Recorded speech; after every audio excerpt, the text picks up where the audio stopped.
Hey everyone, welcome to another adventure. Today, Audio Novel presents Police in Los Angeles by the amazing Mutter. Supporting talented authors like Mutter is what keeps these incredible stories alive. Be sure to check out their Patreon or join their Discord, links are in the description. And if you love audiobooks like this, visit my Patreon for more. Your support helps bring these stories to life. Thanks for being part of this journey. Let's dive into the story. Chapter 126, Teaming Up with Trouble. Natasha quickly realized that Jack was a novice. He even fumbled awkwardly while packing up his climbing rope. Being the helpful person she was, Natasha offered a few tips. As they chatted amiably, Natasha's younger sister successfully completed her climb and curiously joined their conversation. Compared to Natasha, who seemed to be in her early 20s, Talia looked no older than 18. She had a few freckles on her face and seemed more innocent in character. The sisters were similarly built, both wearing tight sports vests, one in red and the other in yellow, which highlighted their long legs and slender waists. As the sun began to set, Jack finished packing his things, bid the two Russian girls goodbye, and returned to the campsite, which was already dotted with numerous tents. Jack stuffed his climbing gear into his Firebird sports car, put on his jacket, and started assembling his tent by following the instructions. Not having been a Boy Scout, he had no camping experience. Thankfully, this place was quite a popular tourist spot with decent internet. He quickly made a video call to Hannah for some online assistance. By dusk, he finally managed to set up his sleeping arrangements. Jack used a folding shovel to dig a shallow trench around the tent and sprinkled sulfur powder in it to repel snakes and insects. While he could keep a straight face in the morgue surrounded by decomposed bodies, the thought of Hannah's scary story about waking up with a cold, slimy snake in his sleeping bag made his skin crawl. After all, not everyone has the peculiar tastes of Susian from the legend. As the sun dipped below the horizon and the desert temperature began to drop, Jack lit his alcohol stove. He pulled out 2 steaks from his cooler, ready to prepare dinner. Although he wasn't particular about many things, when it came to food, he had become more like Chris. The Angus steaks from Texas were expertly aged and marinated, promising an excellent taste. Privet, a familiar Russian greeting for, "Hello, nice to see you again, Jack." Jack had already sensed someone approaching as he sat on his waterproof mat, focused on cooking his steaks. He turned his head and smiled politely at the sound of the two Russian sisters' voices. The sunset painted the western sky in hues of orange and pink. From Jack's perspective, the two stunning Russian girls were illuminated in the twilight, their long, smooth legs looking even more striking. "Where are your companions?" Jack asked, glancing toward their dark red GMC Sierra pickup truck. Its robust appearance, paired with the two long-legged beauties and the stunning sunset behind them, looked like a scene straight out of a car commercial. Talia, visibly upset, spat out, "Suckably at, they tried to." "Shut up, Talia, no swearing." Natasha interrupted her sister, then turned to Jack and explained in a calmer tone, "We had a bit of a conflict. We kicked them out." Jack had noticed the unusual composition of their climbing team earlier, which included 3 men with diverse backgrounds, 2 Koreans and an Indian.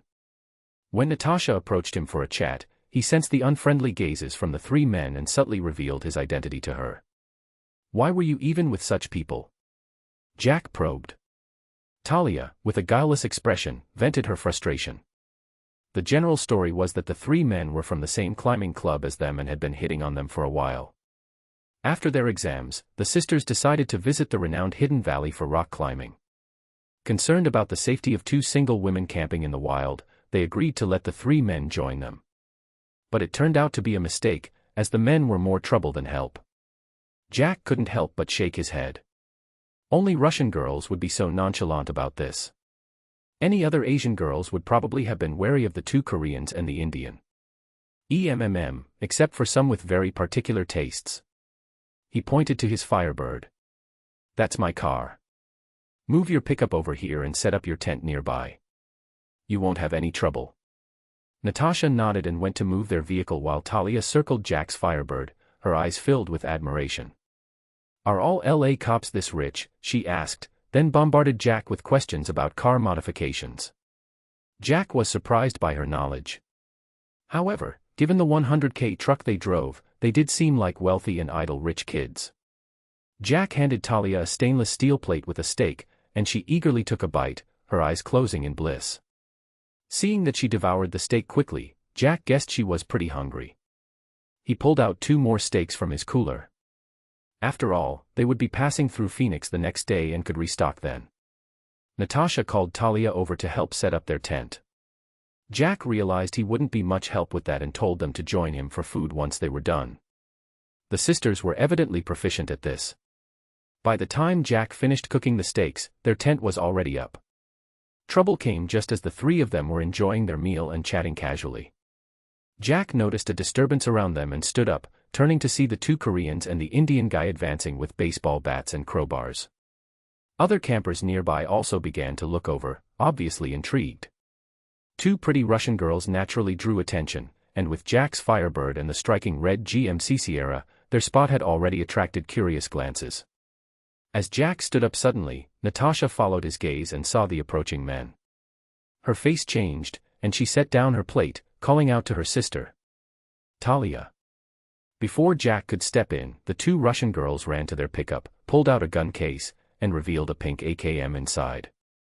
Holy crap, did you pull that from PUBG? Jack thought, his eye twitching slightly. The approaching trio, blocked by the pickup's angle, hadn't seen this and assumed the girls were scared and trying to hide in their truck. These Russian girls sure lived up to their reputation for being fierce.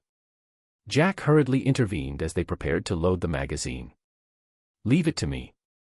You'll get into serious trouble if you use that. The sisters exchanged a hesitant glance. Even though they knew Jack claimed to be an LAPD officer and had seen his defined muscles, without the boost from a dark blue uniform, Jack, with his shy dimples, looked more like Clark Kent from an old TV show, someone who could easily be bullied. Chapter 127, How to Instantly Anger a Korean. Natasha eventually decided to trust the handsome man who claimed to be a police officer. She signaled her sister to put away the gun and stand behind Jack, but they stayed close to the pickup, with Talia clutching her phone tightly. If I were you, I'd leave now. Believe me, it's for your own good, Jack said as he stepped forward, blocking the 3 men's path. He wasn't lying, his advice was sincere. Get lost. Don't cause yourself trouble. Ajusi. The leader, a squinty-eyed Korean, seemed provoked by Jack's display of muscle earlier. He stripped off his t-shirt, revealing a dragon tattoo on his shoulder. To be fair, in America, it can be challenging to differentiate between East Asians, be they Chinese, Korean, Japanese, or South Asian, based on looks alone. Even Chinese people abroad might struggle to tell them apart after being surrounded by various ethnic groups like Caucasians, Latinos, and African Americans. It's not always easy to identify someone as Korean just because they have squinty eyes. Moreover, many Asian cultures share similar characteristics, even down to the Chinese characters and tattoos, as not all Chinese characters have both simplified and traditional forms. However, once they start speaking, it becomes much easier to distinguish them. The frequent use of appa and ajusi is uniquely Korean. Jack had quickly recognized the trio's backgrounds earlier, 2 Koreans and an Indian. Koreatown gangsters. Jack was taken aback for a moment. Koreatown was just outside the jurisdiction of the Wilshire Police Department, where he worked. Although he didn't deal with them often, he knew exactly what these thugs were up to. It seemed Natasha and Talia had been targeted for a while. It wasn't hard to guess their usual tactics. Drugging women and forcing them into prostitution was a standard practice for the Koreatown gang. How to instantly anger a Korean? Simply bring your index finger and thumb close together without touching, like Jack was doing now. Ajusi. The tattooed Korean yelled, charging at Jack with his legs bent awkwardly and swinging his baseball bat wildly. With a dull thud, the man flew backward faster than he had charged, leaving the bat in Jack's hand. Jack calmly retracted his right leg as if shaking off some dirt, then made a taunting gesture towards the other Korean. This second Korean, dressed in a floral shirt and holding a crowbar, did a spinning kick on the spot, looking smug as if he had just won an Olympic gold medal. Jack discarded the baseball bat and gestured with open hands for the floral shirt guy to come at him. The man in the floral shirt began to prance around, his legs switching positions like they were possessed. After a while, he seemed to muster up the courage and let out a bizarre yell, charging forward with the crowbar raised. Jack was showing off today, using only his legs without moving his hands. Having grown up with a disdain for South Korea, he relished the chance to show off his martial arts skills, especially against someone who prided themselves on taekwondo. Having improved his physique, Jack had picked up a few flashy moves from action movies. Initially, he intended them for playful sparring with Hannah, but now they served to entertain him while dealing with this Korean. As the floral shirt guy rushed forward, Jack leaped into the air. He performed a spinning sidekick, followed by a 360-degree turn. His right foot knocked the crowbar out of the man's hand, and his left foot immediately landed a blow to the man's chest. Jack landed gracefully on one hand, while the floral shirt guy and the squinty-eyed Korean lay in a heap. Only the Indian guy remained, frozen in place. Cheers and whistles erupted from the surrounding onlookers, who had formed a circle around the scene. Clearly, enjoying the spectacle wasn't limited to any particular culture. The two attractive Russian sisters had already drawn attention, and with Jack's Firebird and the red GMC Sierra, they had become a focal point for curiosity. Natasha seemed calm, a smile playing on her lips. She had realized that the trio was no match for Jack and didn't need to worry anymore. Talia, on the other hand, was jumping up and down in excitement, her face flushed with joy as she cheered for Jack. "Hey, why don't you all come at me together?" With the sun almost set and the temperature dropping, Jack worried that his steaks would get cold and lose their flavor. He also planned to sauté some lettuce in the leftover steak juices to make the meal healthier. The Indian guy helped the two Koreans to their feet. They glared at Jack with murderous intent, slowly closing in on him and encircling him. Having lost interest in showing off, Jack no longer held back. Seeing that they were hesitant to make the first move, he decided to take the initiative. The squinty-eyed Korean with the dragon tattoo was the first to fall. As Jack lunged forward, the squinty-eyed Korean lifted his right leg for a roundhouse kick. But before the kick could fully extend, Jack's iron grip caught his ankle. The man barely had time to react before he was thrown to the ground, knocked unconscious. Jack moved seamlessly, sidestepping the floral shirt guy's rush and landing a heavy punch to his stomach. The impact made the floral shirt guy's eyes bulge comically, veins popping out from his neck and stretching to his cheeks. He collapsed to the ground, unable to utter a sound beyond a few guttural gasps. Seeing his companion's defeat, the Indian guy turned to flee without a word. Jack caught up in two strides and grabbed for the man's neck, but his hand slipped. How many days has it been since this guy washed, or did he grease himself up with some Indian oil? Jack thought with disgust as he tripped the man, finding his fingers slick and greasy. The park rangers who arrived to clean up the mess took the trio away after verifying Jack's identity and taking a brief statement. Jack still believed he had saved them from a worse fate. The crowd of onlookers gradually dispersed. Talia, still buzzing with excitement, wouldn't stop asking Jack questions until Natasha dragged her away. The sisters climbed into the back of their pickup truck and tossed down a pile of firewood. Jack quickly joined in to help. Soon, a large campfire was crackling between their tents. The three of them sat around the fire, and Natasha handed Jack an ornate flask. Instead of opening it immediately, Jack admired the craftsmanship. The flat, silver flask was intricately embossed with floral patterns and featured two ballet dancing girls in the center. "Is this you and your sister?" he asked with a smile. Talia nodded. "It was a birthday gift from our father." "So, you have one too?" Jack unscrewed the cap and took a sip. No doubt about it, it was vodka. Classic Russian.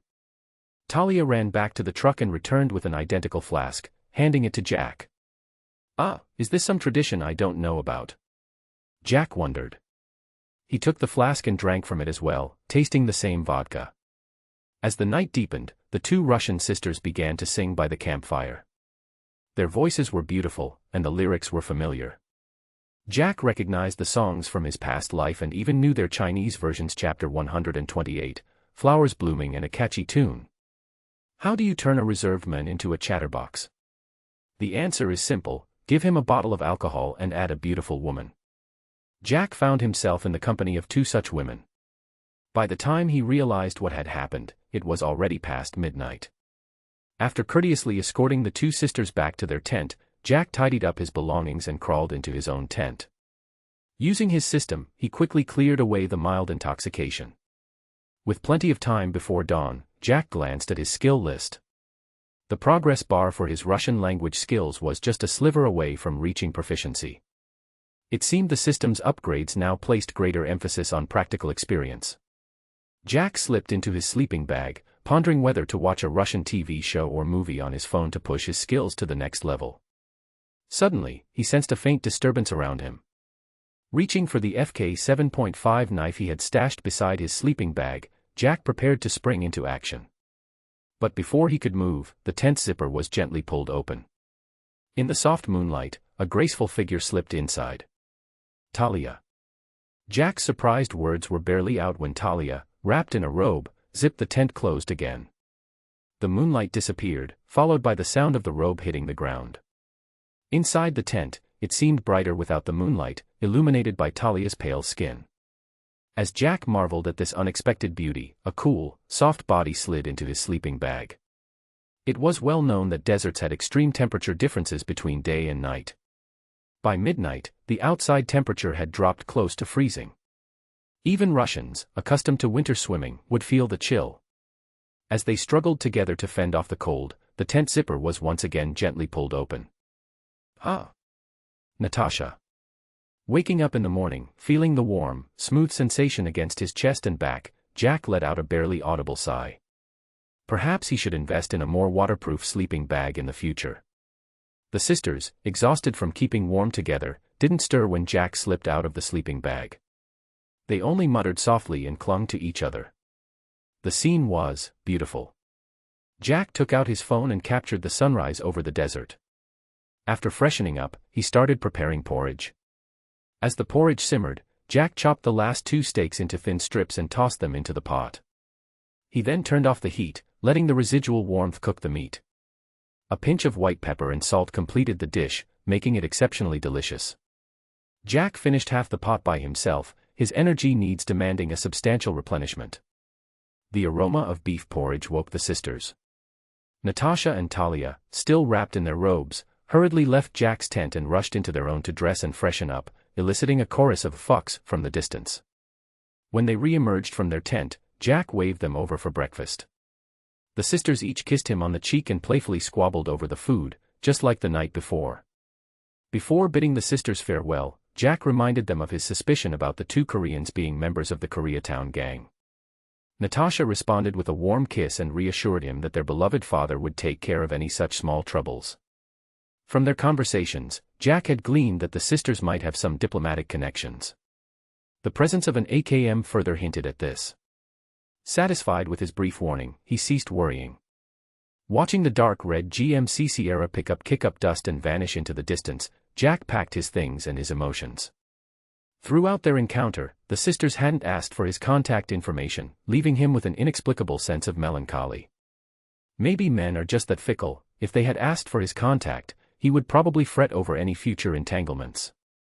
As Jack folded up his sleeping bag, an exquisite silver flask tumbled out. He quickly picked it up, a broad smile spreading across his face.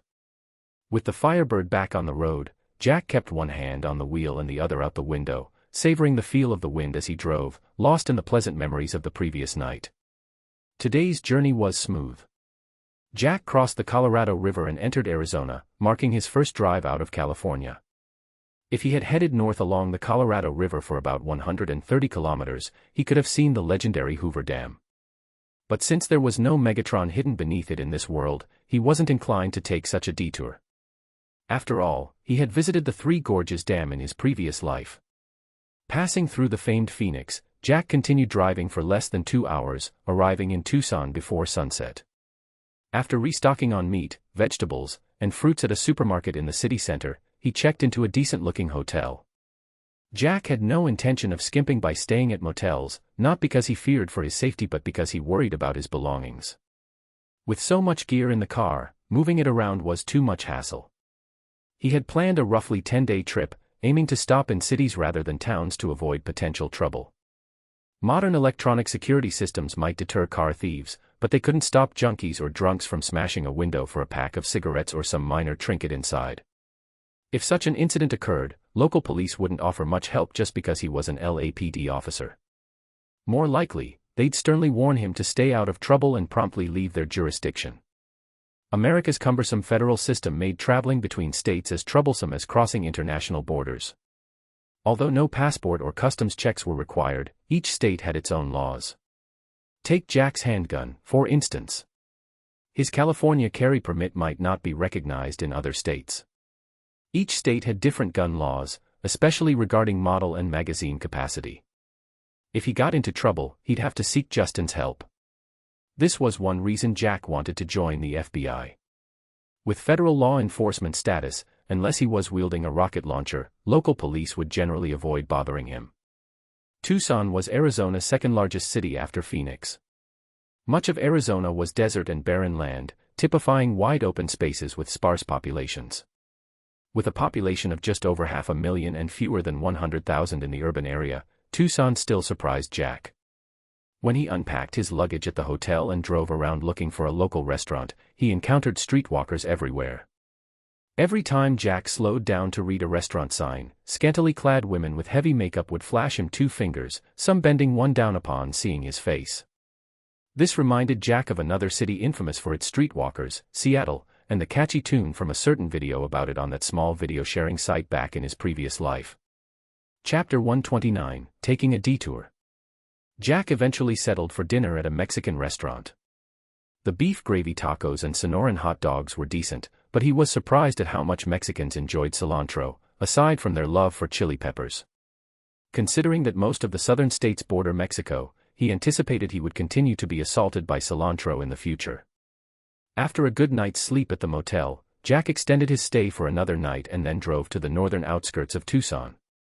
Here stood a peculiar collection of structures composed of variously shaped steel and glass buildings, resembling gigantic greenhouses. This was the famous Biosphere 2, often glamorized by popular literature and media as the recreating Earth experiment. Much like the world Jack came from, the Biosphere 2 in this universe also failed. It is now owned by the University of Arizona, serving as an ecological research and teaching facility, and a popular tourist attraction. To Jack, this 1.3-hectare greenhouse was a meaningful small wonder, similar to the moon landing project, representing a golden era for the USA. After spending 2 hours exploring the artificial environments within Biosphere 2 and fulfilling a childhood fantasy, Jack drove on towards the southeastern suburbs of Tucson. Next, he aimed to satisfy a youthful dream, watching planes. This took him to a vast 12-square-kilometer airfield, home to over 20,000 aircraft. From the B-17 Flying Fortress to the F-117 and the F-14, it was the world's largest and only aircraft boneyard.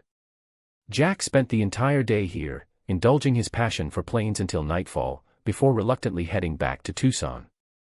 The following day, Jack left Tucson and drove to Las Cruces, a small city in New Mexico, taking one day to reach there.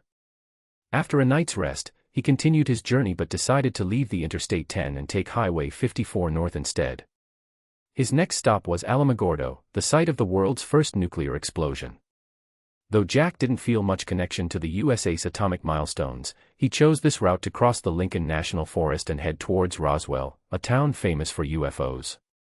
In truth, Jack wasn't particularly interested in aliens. He mainly wanted to relive a childhood dream and bring back some UFO-themed souvenirs for his friends in LA. After all, even Americans who love vacationing don't usually venture to such desolate parts of New Mexico. However, 20 minutes after leaving Alamogordo, he encountered trouble ahead. "Hey, buddy, what's going on up there?" Growing impatient after an hour of waiting, Jack got out of his car and walked a short distance to ask a truck driver who was also stuck in traffic. American truckers usually have radios for dispatching and chatting on long hauls, so they are well informed about road conditions. Train derailed 5 kilometers ahead. Chemicals spilled everywhere. The trucker, though looking helpless, seemed somewhat accustomed to such situations. "Any idea how long it'll be?" Jack was getting frustrated. With Roswell nearly 200 kilometers away and no other towns nearby, he was wondering if he should turn back. "At least a few hours." "Are you in a hurry?" The truck driver, somewhat shabby in appearance, surprisingly turned out to be quite friendly. "Your car looks good. You could turn back about 10 kilometers and take a small road that leads to Highway 380. "Thanks, buddy." Jack retrieved 2 bottles of water, a small bag of bread, and some oranges from his car and handed them to the truck driver. "Be careful on the forest road. I hear it's not very safe." The helpful truck driver leaned out of his cab and shouted a warning. "Got it. Thanks again." Jack waved and returned to his car, making a U-turn. After only a few minutes of driving back, he spotted a dirt road ahead. He stopped at the intersection and checked his phone's GPS. No signal, no internet, and even the GPS signal was flickering. The offline map didn't show this road at all. During this trip, Jack had experienced firsthand how poor the infrastructure in the USA could be. Mobile networks were particularly unreliable, leaving urban areas often meant losing signal entirely. Sighing, Jack equipped his FK 7.5 pistol along with the underarm holster Hannah had made for him. He donned a light jacket to conceal it and stashed 3 spare magazines in his belt. After a moment's thought, he also packed 2 boxes of bullets into his hiking bag on the back seat. It wasn't cowardice. Though he hated horror movies and never watched a single one, American road horror movies were too famous. Watching clips online, he knew he had to be prepared. If he encountered anything like that, he wanted to be ready. Releasing the handbrake, Jack drove the Firebird forward cautiously, keeping his speed around 45 kilometers per hour and carefully observing his surroundings. 5 minutes later, he came upon a dilapidated tin shack with an old trailer behind it. Jack stopped his car and looked to the right. This place seemed like it might be a gas station. Near the road stood a rusty, barely recognizable gas pump. An old man, as filthy and rundown as the surroundings, sat by the shack's door, grinning at him with a few rotten teeth showing. Jack didn't get out. He just looked around briefly before continuing on his way. His gas tank was full, and he had 2 spare cans in the trunk, enough to get him to Texas. After driving for another 10 minutes, he saw a fork in the road. This place didn't even have a signpost. Jack got out to inspect and regretted taking this detour. It wasn't the thought of deranged killers or something like that. He could handle a chainsaw-wielding maniac with a single shot or 2. His real concern was his condition. If something scared him into a state of frenzy, would he really have to rely on playing League of Legends to calm down afterward? Deciding that the fresher-looking tire tracks on the left road might mean recent traffic, Jack chose to go left, hoping to meet someone for guidance. Maintaining his cautious speed, Jack drove through the forest. As he delved deeper, the dense canopy blocked more sunlight, and the temperature dropped from the sweltering 30s to a cooler 20 degrees. The cool forest breeze reinvigorated him. Chapter 130, A Blowout. In his previous life, Jack had been quite the traveler in his youth. Work had taken him to numerous places, exposing him to a variety of cultural landscapes and natural wonders. But unlike in this car-centric country, his travels back then were mostly via high-speed trains or airplanes. The freedom of road tripping like he was now was a novel experience. He had the system to thank for this. Without the combat and survival skills it provided, he wouldn't have had the confidence to travel alone. This world's USA was far more dangerous than the beacon country of his past life. Still, Jack preferred this world. It wasn't just because of the system, the quality of the girls here was unbelievably high. Take, for instance, the lively brunette who had suddenly appeared on the roadside, energetically waving her arms.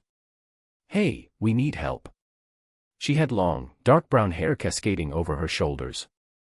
Her white sports tank top struggled to contain her bouncing assets, and her tight jeans showcased 2 long, strong legs. She exuded the vibrant energy of an athletic young woman. Quite the sight, Jack thought as he gently applied the brakes, pulling over to the roadside and smiling as he leaned out the window. "What's the trouble?" The girl stared at Jack's face for a moment, seemingly taken aback, but quickly regained her composure. "Our car just had a blowout and flipped over. Can you help us?" Jack carefully scanned the surroundings, using his heightened senses to ensure this wasn't a setup for a robbery or ambush, then nodded and got out of his car, removing the key as a precaution. To the left of the road was a small slope covered in pines and shrubs, where an old white Jeep Wagoneer had tipped over. Nearby, 4 young people, 2 guys and 2 girls, were engaged in a heated discussion. They looked like white college students out for a trip. "Hey, guys, I found someone to help." The brunette waved to her friends. "What happened here?" Jack asked, frowning as he examined the situation. Both front tires had blown out, and one of the front wheels was tangled in barbed wire. A guy with glasses and a slightly sullen expression, who appeared to be the driver, waved his right hand in frustration. Someone must have dropped a barbed wire fence in the middle of the road. I didn't have time to react, and the car lost control. You're lucky no one got hurt. Any injuries? Jack looked over the 5 of them and saw that they seemed to be all right. No, Evan wasn't driving fast.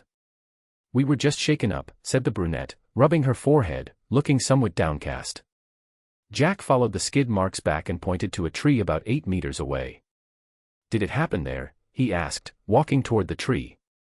What did you find? The brunette followed him. Jack bent down and removed a piece of barbed wire from the base of the tree. This wasn't an accident. Someone set a trap here. Fuck, is this how the locals welcome guests?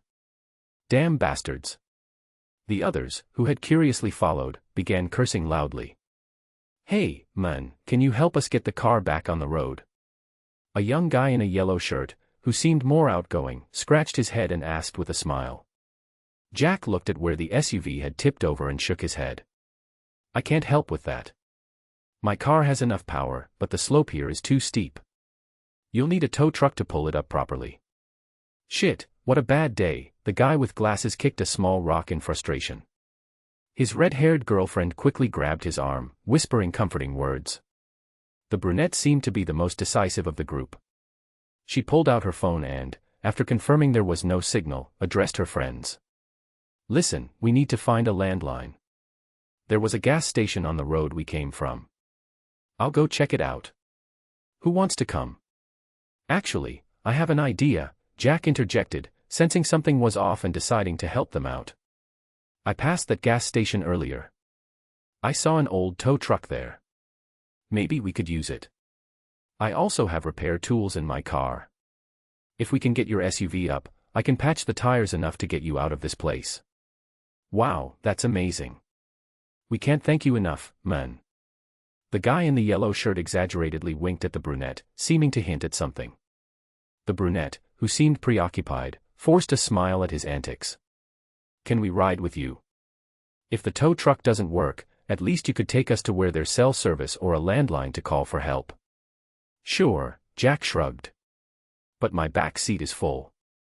Only one can sit in the front.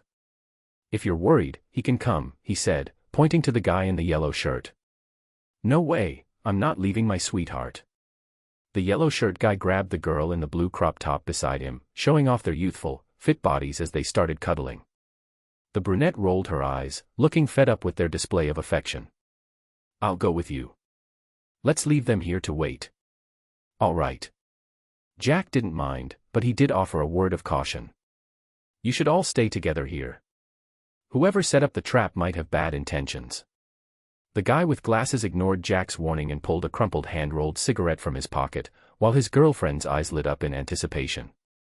The guy in the yellow shirt waved enthusiastically as they drove away, not seeming to care much. No worries. It's only noon. We can have a picnic while waiting for you. We'll save some food for you. Jack and the brunette got into the car, started it up, and turned around, heading back the way they came. You and your friend seem really close, Jack began, sensing that she was feeling down and wanting to make conversation. Huh. The brunette seemed to snap out of her thoughts, just realizing he had spoken. Yes, they are my best friends. I recently went through a breakup, so they dragged me out here to cheer me up. Don't mind Scott, he just wants me to move on, she explained, referring to the guy in the yellow shirt, who had earlier tried to push her into Jack's car. Jack chuckled, shaking his head. No worries. Sorry to disappoint, but I have a girlfriend. I'm Jack, by the way. Jack Tavaler. Chapter 131, Fresh meat. Jessie, the brunette introduced herself succinctly. Are you guys college students? Jack asked, driving slowly and keeping an eye on the road. Jessie nodded. We're all from New Mexico Highlands University. We just finished our finals. How about you? I'm from LA, Jack answered truthfully. Jessie's eyes widened in surprise. Wow, a city guy. What brings you to this backwater? I'm in between jobs. I have a couple of weeks off and decided to explore. To be honest, I haven't really been to many other cities before this. Jessie seemed envious. I'd love to go on a solo road trip too, just driving around freely. You'll get the chance, but you should carry a gun.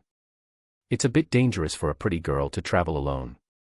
Jack's advice, which also doubled as a compliment, eased the previously awkward tension between them. As they chatted, Jessie introduced her friends, giving Jack a rundown of their names. The red-haired girl was named Fran. Her boyfriend, the guy with the glasses and a penchant for smoking herbal cigarettes, was Evan. The curly-haired guy in the yellow shirt was Scott, and his girlfriend was named Carly. They were all close friends and Jessie's confidants. We're here. The rundown gas station from earlier came into view. The dirty old man was still there, sitting on the porch, grinning toothlessly at them. Both Jack and Jessie got out of the car. Jessie's eyes lit up as she spotted a dilapidated payphone. She hurried over, picked up the receiver, and then dejectedly put it down. "Sir, this phone is broken. Is there another phone I could use?" she asked. The old man shook his head slowly, as if even speaking took great effort. "That's the only phone around here." Jack, meanwhile, scanned their surroundings. The tin shack made him uneasy.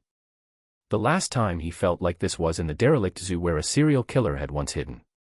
His gaze settled on a row of jerky hanging from a wooden rack by the side of the house, and his expression turned cold. "Sir, do you live here alone?" Jack inquired. The old man's head wobbled as he spoke in a thick southern drawl. "My kids come by now and then. They bring me food. Like those jerky strips." Jack pointed to the rack. Jessie looked at him, puzzled, not understanding why he was engaging the old man in conversation. "Yes, there are lots of deer around here. My kids are good at dealing with those timid creatures," the old man slurred. Jack squinted, his body tensing up. "Then tell me, do the deer around here have tattoos?" "You nosy bastard, you ask too many questions." Suddenly, the old man struggled to his feet from the rocking chair and staggered into the shack. "What's happening?" Jessie barely had time to react before Jack pulled her behind him. "Die, you beachcomber." The old man re-emerged, trembling and holding an old double-barreled shotgun. Bang. Jack had already drawn his FK 7.5 from his shoulder holster and fired a single shot that struck the man in the forehead, blowing off a large part of his head. "Ah!" Jessie screamed as the old man's body crumpled at the doorway. "What's going on? Why did he try to kill us? And why do you have a gun?" Jessie, on the verge of hysteria, tried to pull away from Jack's grip on her left hand. "Shut up. It's because only people get tattoos." Jack, his head throbbing from her screams, forcefully quieted her.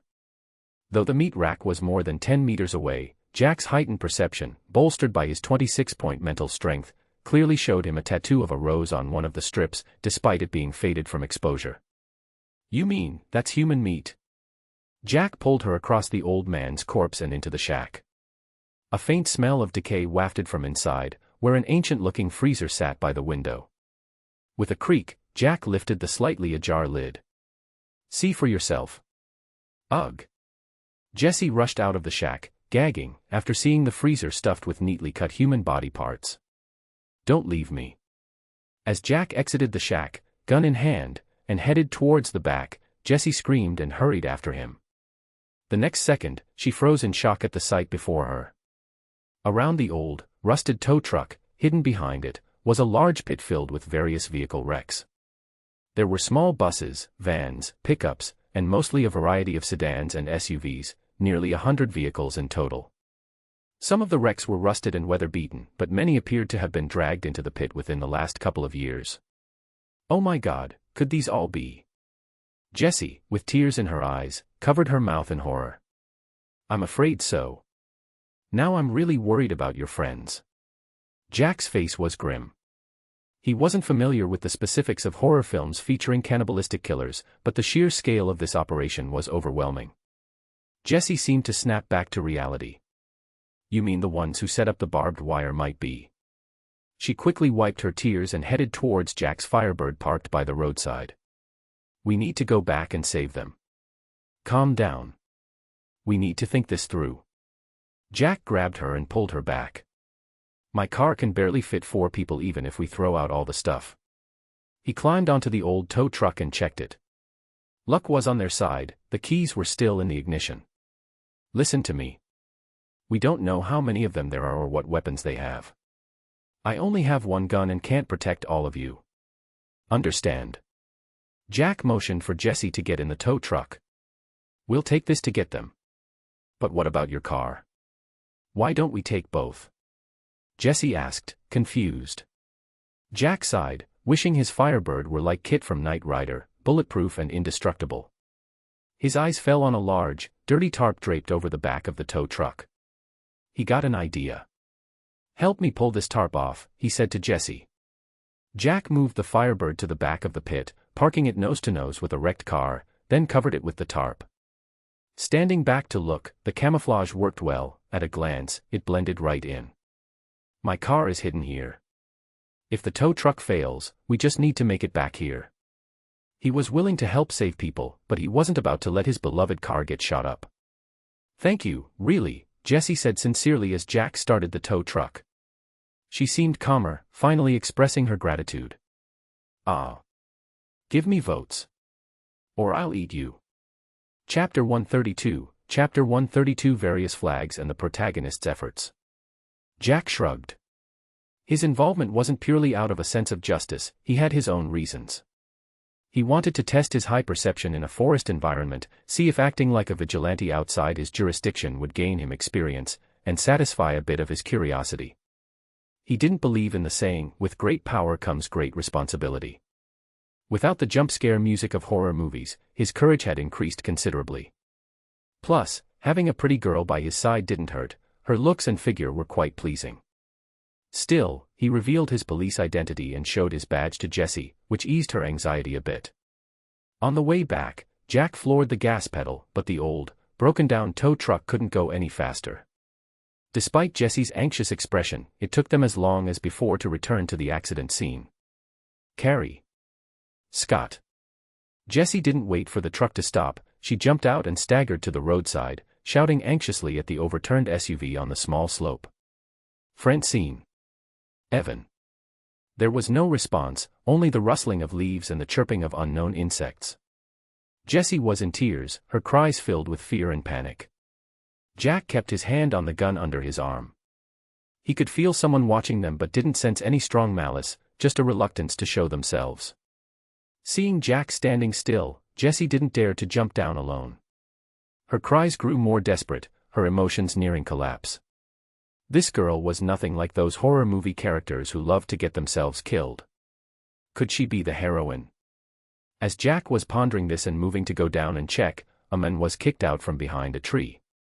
The girl named Carrie, wearing a blue top and a ponytail, also emerged. Scott, I told you this wasn't funny at all. She complained while running towards Jessie, trying to comfort her. Sweetie, what's wrong? Scott was just playing a prank on you guys.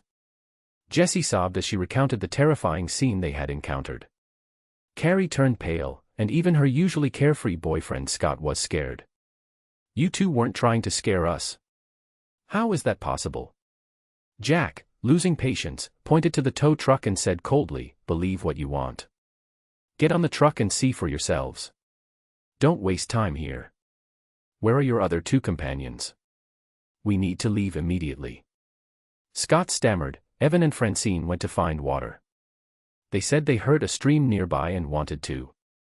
Before he could finish, a strange cry came from afar, startling the birds in the forest, causing them to circle above, making various noises.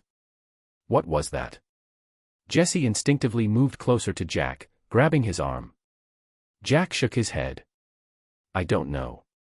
There were many animal calls in the wild, but this one didn't sound human. They exchanged worried looks.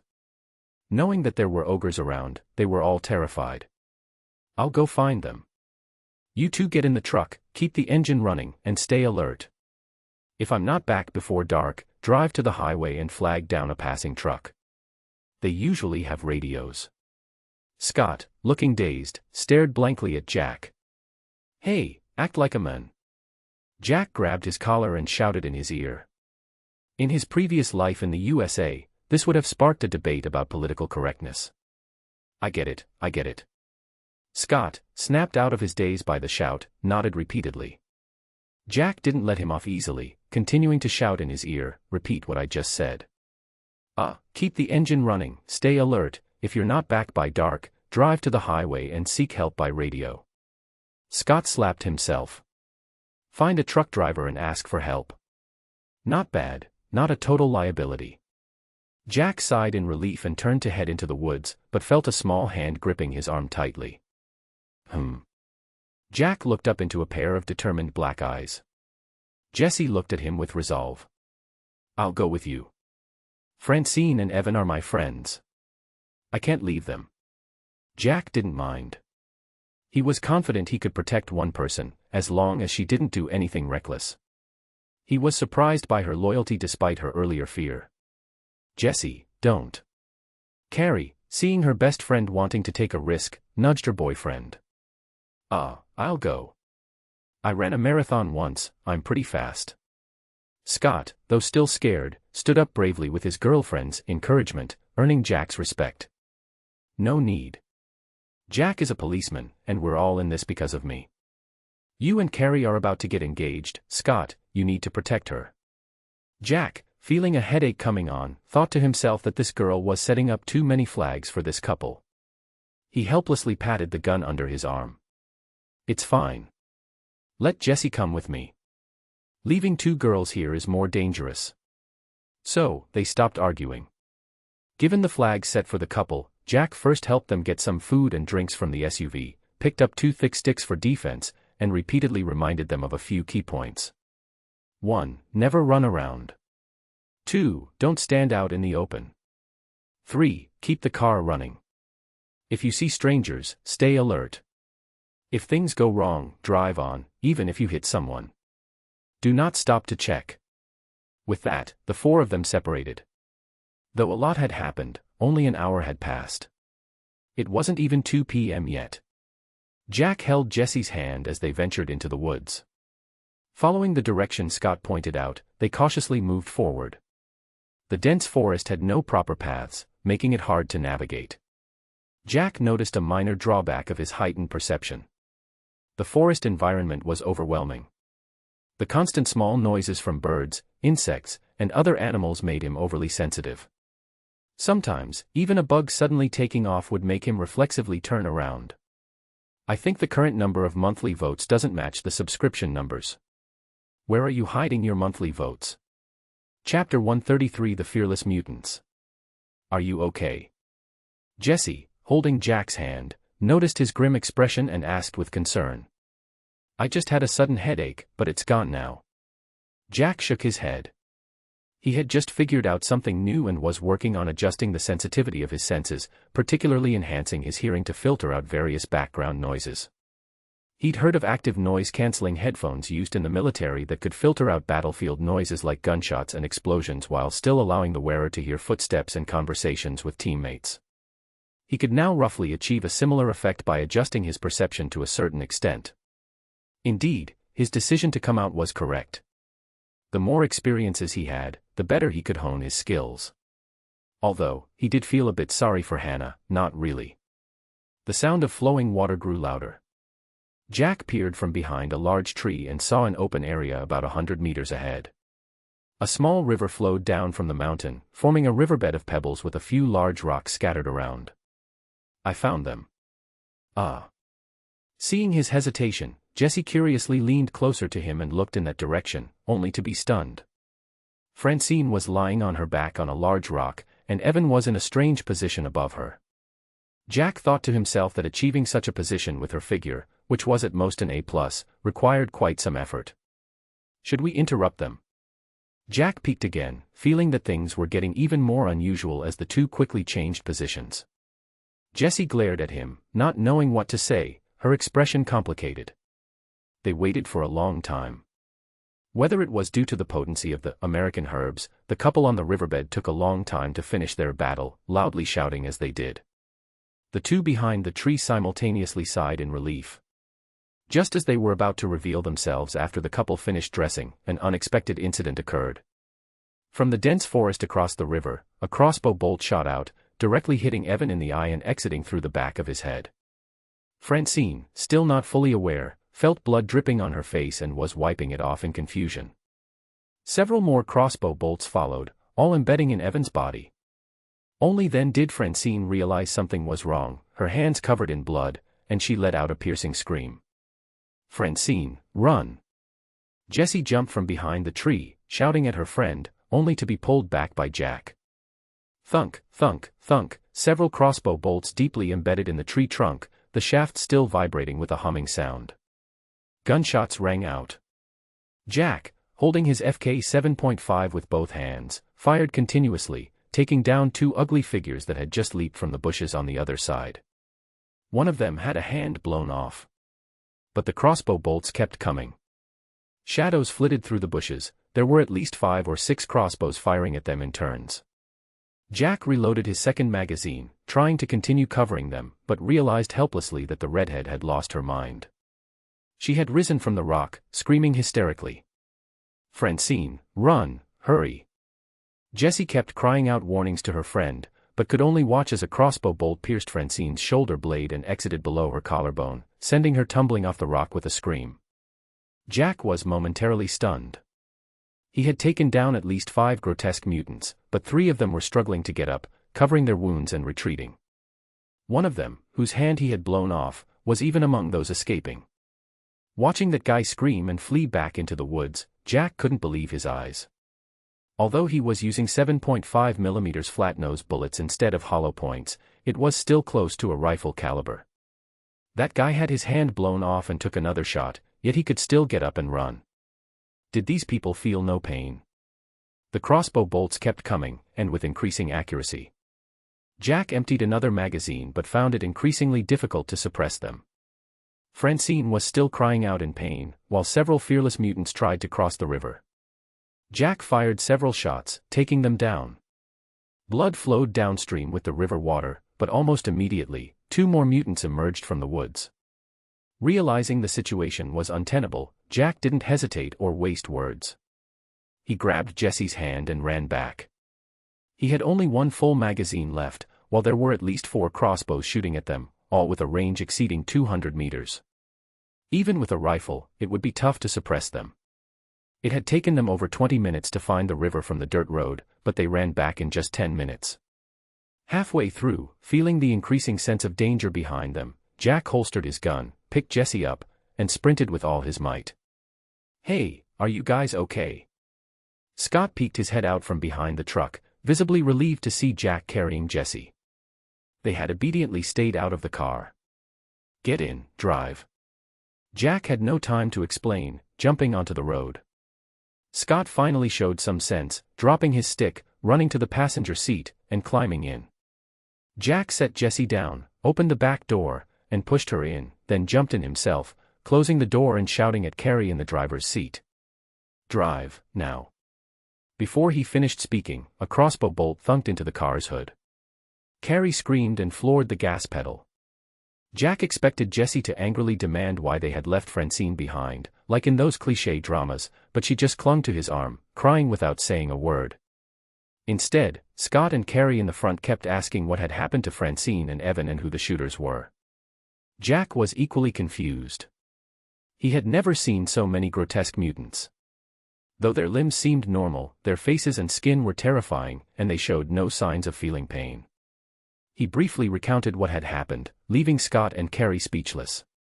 After a while, Scott weakly asked, "So, is Francine dead?" Jack shook his head. "I don't know.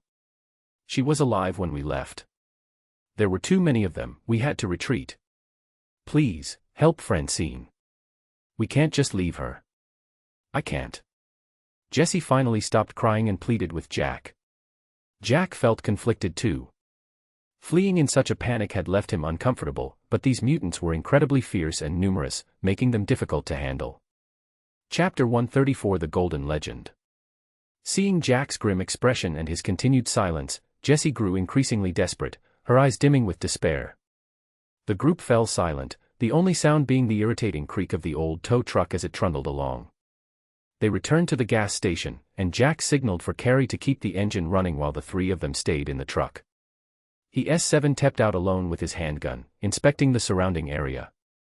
The old man's corpse was still at the entrance, his burst skull attracting a swarm of flies and other carrion insects. Jack did a quick sweep and found nothing amiss, then waved to the others to signal it was safe. He walked over to the broken payphone, giving it a thorough check, but it was beyond repair. Jack had hoped that if the phone lines were intact, he could salvage parts from the junk cars in the pit and cobble together a makeshift phone. But with the lines dead, that plan was impossible. His skills weren't advanced enough to build a radio from scratch. The three got out of the truck and stood far from the corpse, watching Jack work. Jessie seemed to have calmed down, though she looked at him, wanting to speak but hesitating. Carrie and Scott, seeing the filthy old man's corpse and remembering the sudden crossbow bolt earlier, had lost all desire to verify if there were indeed human remains in the house. They just wanted to get far away. Jack deliberately ignored Jessie. He wasn't sure if it was an issue of upbringing or cultural tradition, but Americans seemed to particularly idolize individual heroism. It was as if, in the face of disaster or danger, once a hero appeared, all responsibilities and duties fell on that person. Concepts like democracy, public interest, and self-sacrifice didn't exist. People took care of themselves, maybe their families, and waited for the crisis to end. Ordinary people only needed to morally criticize the hero afterward, bringing them down. Jack had no interest in being a hero. He had done what he could without remorse. He had seen plenty of pretty girls and wasn't about to risk his life for one now. Testing his healing powers by taking a crossbow bolt to the head wasn't part of his plan. He picked up the old double-barreled shotgun from near the corpse and checked it. It seemed usable, but he wasn't planning to rely on it to fight a bunch of fearless mutants. He tossed the shotgun to Scott and walked into the metal shed, hoping to find more ammunition. He didn't know if the mutants would ambush them on their way back, and having more weapons was always a good idea. In a dark corner of the shed, he found a simple wooden rack holding various odds and ends. In a rusty cookie tin, he found a box of buckshot. Just as he was about to leave the stinking shed, his eyes caught something on the shelf. He picked up a yellowish stone, feeling its substantial weight. This cylindrical piece weighed 3 or 4 kilograms.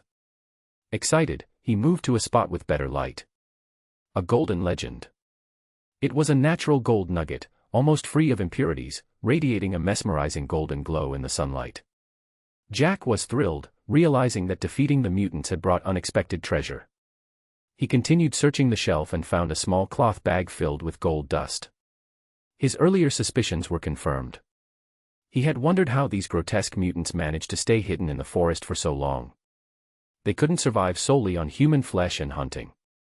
They needed a continuous supply of living essentials and had numerous powerful hunting crossbows, which were more expensive than regular firearms. Even a high-end crossbow like the Raven Hannah gave him had an effective range of 200 meters and cost at least $3,000. That money could buy several AR-15s or twice as many cheaper AKs. The reason was that these mutants were guarding an undiscovered gold mine. Jack pondered briefly before making a decision. Americans loved heroes, and today, he would be one.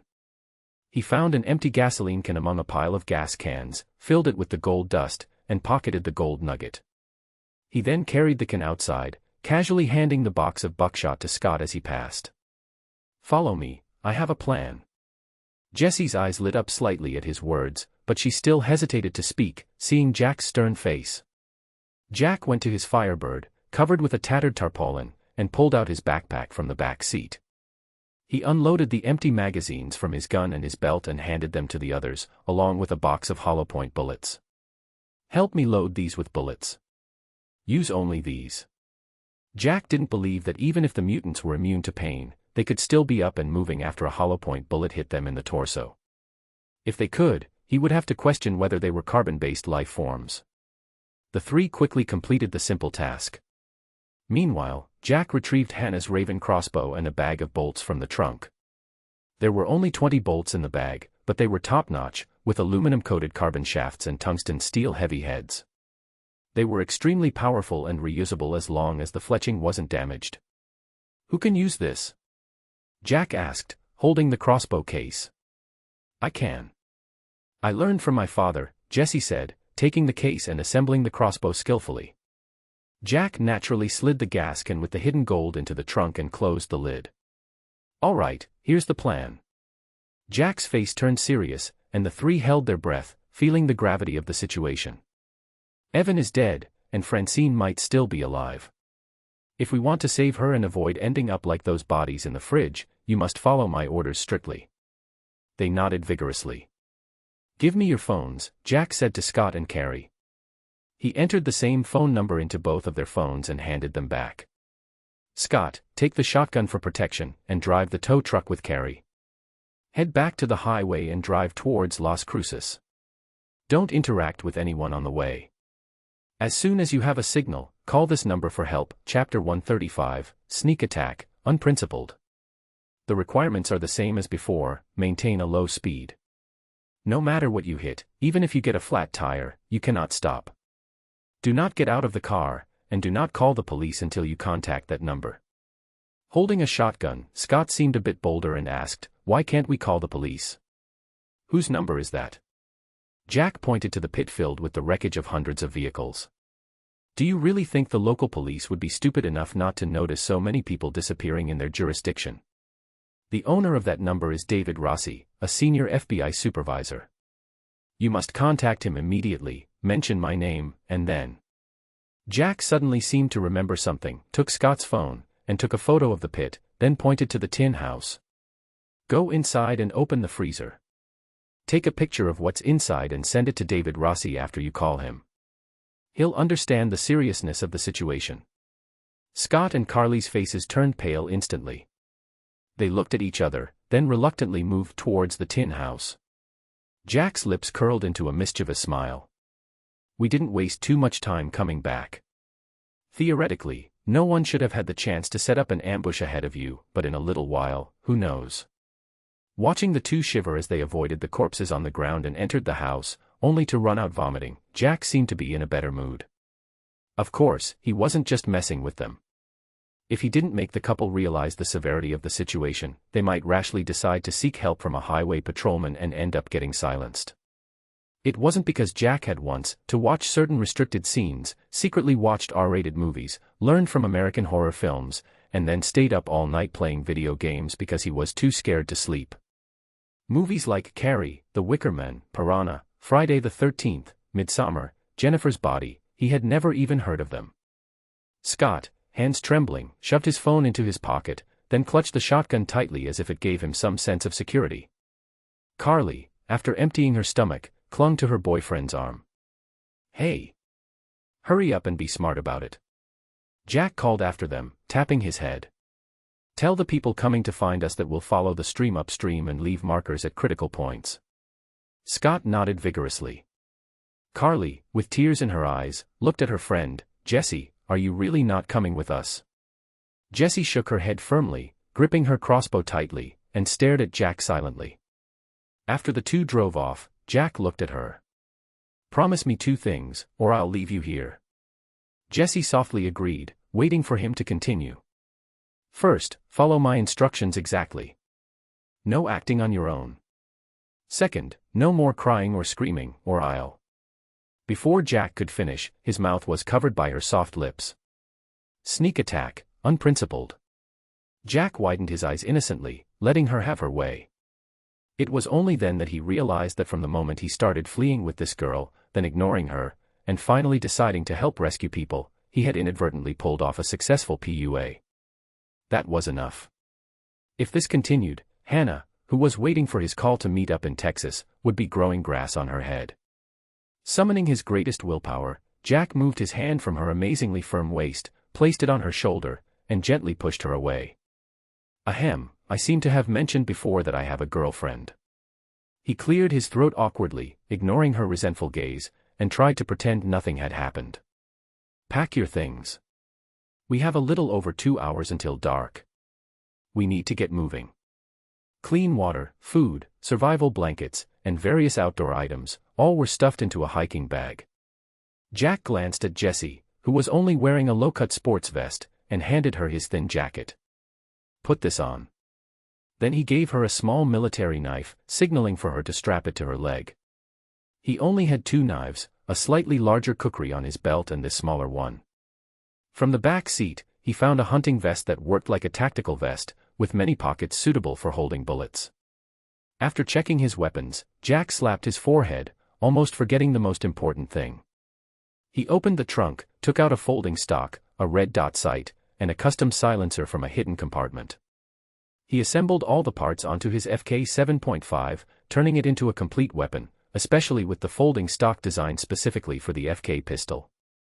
Shaped like a spoon, the handle was curved, the head flat, with a square hole to fit the pistol grip, allowing for easy magazine changes. If he had had this stock earlier, he wouldn't have been bullied by those crossbows from less than 200 meters away.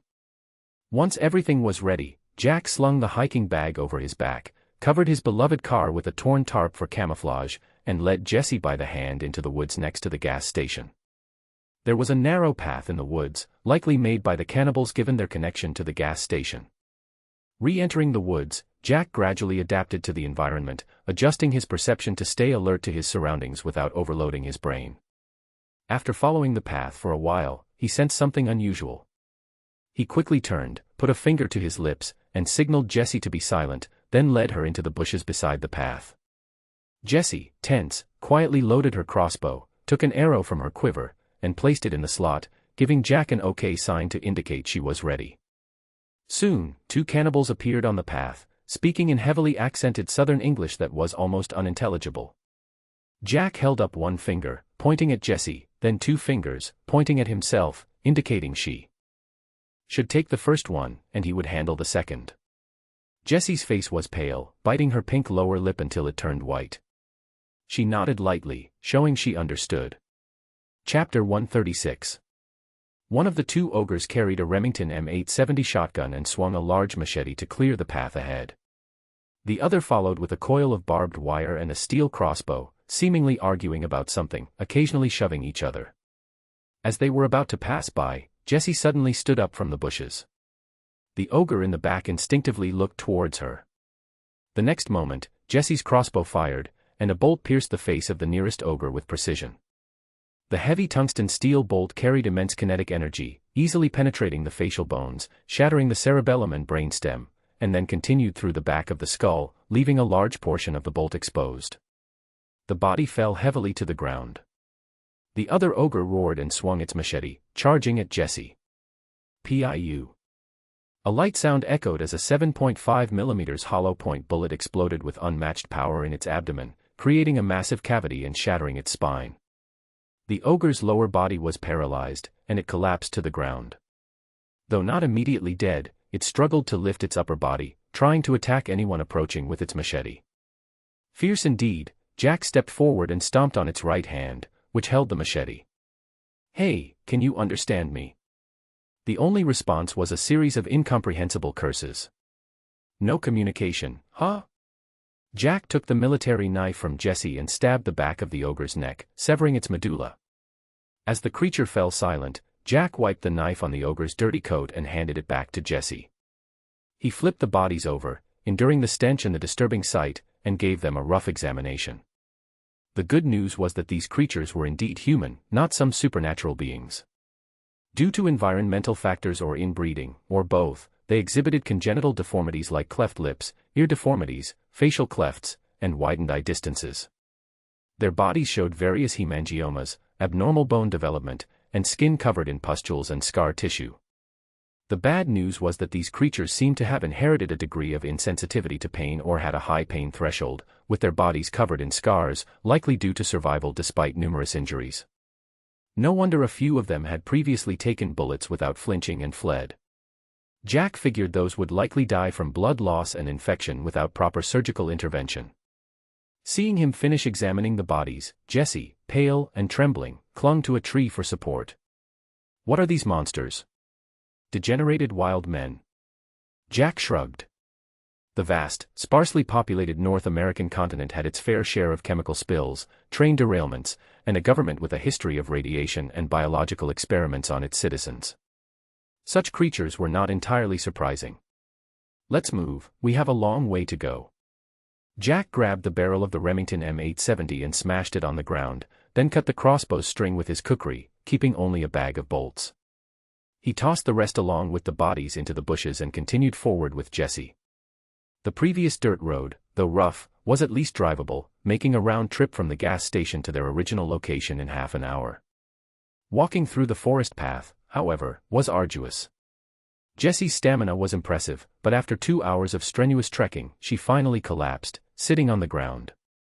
Seeing the familiar riverbank ahead, Jack took a bottle of water and 2 chocolate bars from his hiking bag. Eat something to regain your strength. We have 2 more hours until dark and a long way to go. Jesse gulped down half the bottle of water, handed it back to Jack, and started eating the chocolate. Do you think we can find Francesca? Jack finished the remaining water in one gulp and looked at the rock stained with blood. If we follow the water source, we should find them. There are many of them, so they should leave plenty of tracks. It shouldn't be too hard, but... I know. I won't cry again. If she's dead, I just want to kill more of those monsters to avenge her and Evan. Jessie quickly finished the chocolate, wiped her hands with a nearby leaf, adapting remarkably fast. We'll see. They might not kill her immediately, Jack shared his speculation. Seeing her puzzled look, he explained. The freezer was full, indicating they've had a recent harvest. They might keep her alive for now. Jessie's expression froze, unsure what to say. Jack carefully sensed their surroundings, confirming no immediate threats, and whispered to her. I'm going to leave a mark on that rock. Wait here. He took a bolt from the ogres and walked to the riverbank. Evan's body was gone, but a large blood stain and scattered internal organs remained by the rock, attracting swarms of flies. It seemed he had been dismembered and taken away in pieces. Jack examined the blood trail, confirming it led upstream.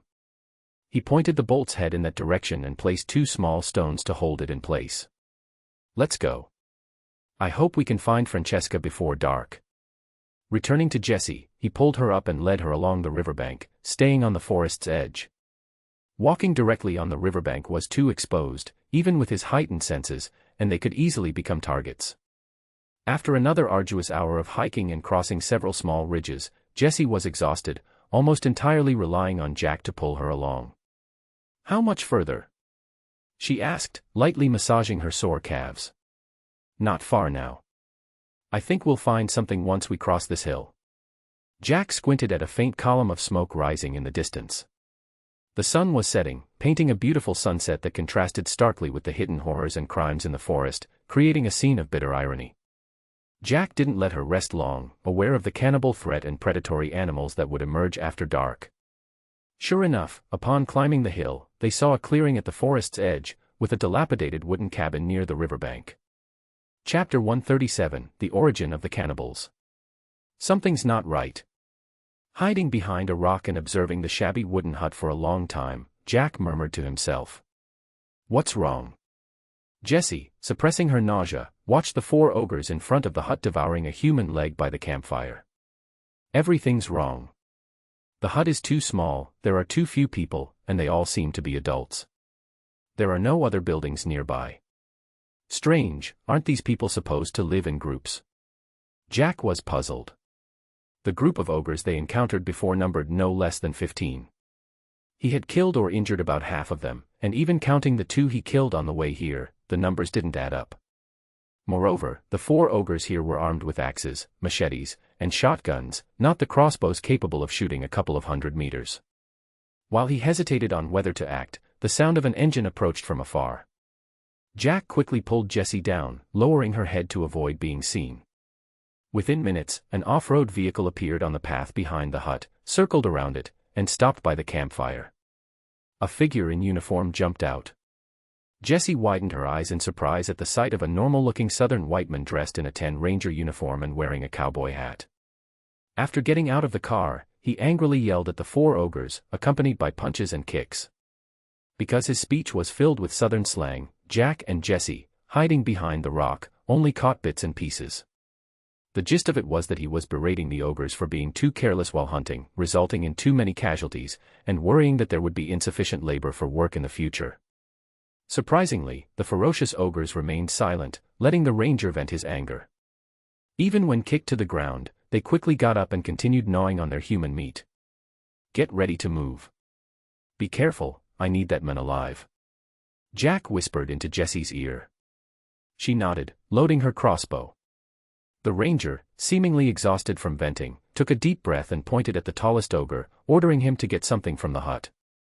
The tall ogre silently hobbled into the hut and soon returned, carrying a heavy sack, which he handed to the ranger.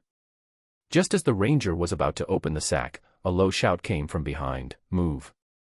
A crossbow bolt shot into the tall ogre's eye socket, followed by a series of dull gunshots. In just 2 or 3 seconds, the remaining 3 ogres were shot in the chest and head, collapsing to the ground. The ranger's right knee was blown out from the side, and he fell, screaming in agony. Jack walked over, reloading his magazine as he went. By the time he reached the ranger, his gun was ready. He kicked the man over, pressing his foot on his chest, and placed the distinctive square barrel of the silenced gun under his chin. "I ask, you answer." "Got it." "Ah, help. Please, take everything, just don't kill me." Jessie struggled to lift the heavy sack from the ground. Opening it, she gasped. Inside was a pile of golden sand. "Who are you? What's with these monsters?" "I'm Sam Eugene, a ranger here." "You can't kill me." Jessie stomped on his wounded knee, her eyes red with fury. "Tell us, what are these monsters, and why do you let them eat people?" "Ah, spare me. It's not me who made them do it. They were born this way. Please, stop." In Sam's broken narration, they gradually learned the origin of these ogres. The story began over a century ago. In 1907, Indiana passed the first eugenic sterilization law, mandating forced sterilization of criminals, idiots, rapists, and imbeciles held by the state. California followed in 1909, and eventually, 32 states passed similar laws. Thousands of Native Americans and numerous immigrants of color were forcibly sterilized. Surprisingly, these laws were quite egalitarian, also targeting impoverished white people. Among them were the early rednecks from southern states, considered degenerate, unintelligent, and inferior. Under the influence of widespread social Darwinism at the time, some believed that these redneck whites reproduced faster than respectable white families. Without control, they would eventually replace the respectable whites and ruin the Anglo-Saxon race. The ancestors of these ogres were those rednecks who fled to New Mexico to avoid being castrated. How did they end up like this? Jack, who had a general understanding of this history in his previous life, couldn't understand how isolation and inbreeding led to such degeneration. "I don't know either. According to my grandfather, they initially hid in an oasis in the Alamogordo Desert, numbering in the thousands. But later, well, they got hit by a nuclear bomb." Jack understood. On July 16, 1945, the USA detonated the world's first nuclear bomb at the Trinity test site near Alamogordo, New Mexico, just a few hundred kilometers from their current location in Lincoln National Forest. They then fled into the mountains. Since my grandfather's time, our family has protected them. There's a small gold mine upstream, where most of them live, trading gold for supplies, while we cover up their presence. Then why do you attack tourists and resort to cannibalism? Jessie angrily twisted her foot on his wound, making Sam cry out in pain. "We had no choice. The gold mine is exhausted, so I organized them to pan for gold downstream. It's all they're doing. They're doing." Jack sneered and shot Sam's left knee, causing him to scream in pain. Immobilized by the foot on his chest, he could only writhe in agony. Jack aimed the gun between Sam's legs. "If I catch you lying again, it won't just be a matter of spending the rest of your life in a wheelchair." He intentionally left a hint that Sam might be spared, though in his mind, this man was already sentenced to death, regardless of his involvement in cannibalism. "No, no. Stop, I'll tell the truth. Just don't hurt me anymore." Sam gasped for breath, trying to cope with the excruciating pain. Chapter 138, The Sinister Family. The so-called Eugene family indeed has a long history in the area. As early as the Mexican-American War in 1846, the ancestors of Sam Eugene followed the footsteps of the invaders to this land. They developed the land in the valley and established a vineyard. However, due to the climate of New Mexico, the quality of the grapes was mediocre. From modern times to the present, no particularly famous wine brands have emerged from here. The Eugene family, like the local wine, remained obscure, and the family did not grow large. They quietly thrived, relying on the local struggling wine industry. This situation persisted until the end of World War II. At that time, the old Eugene, who was a forest ranger, Sam's great-grandfather, discovered hundreds of wretched-looking redneck immigrants in the forest. Some of them had severely burned eyes, almost blind, and others were covered in sores. At that time, people did not understand what radiation sickness was. Old Eugene was very afraid that it was a plague and even thought these people were cursed by the devil. But a few years later, old Eugene was surprised to find that this group had successfully settled in the mountains. Although the survivors were still in poor health, they still had newborns, albeit hideously deformed ones with a high mortality rate. Old Eugene always believed that this group was cursed and dared not have much contact with them until one day, one of them came to him with a small bag of gold. If old Eugene had objectively provided shelter for these unfortunate rednecks by purchasing supplies and food for them in exchange for handsome rewards, then his son, Sam's grandfather, Badam Eugene, was an outright scoundrel. In the late 1950s, after a few years of living as a hippie, the penniless Badam Eugene returned home and set his sights on the deformed tribe hidden in the mountains. According to Sam Eugene, his grandfather Badam was a very clever scoundrel. He spent a lot of time dealing with these mountain people. Soon, he discovered the secret of the gold mine. However, he did not intend to disclose this secret because the land was not privately owned.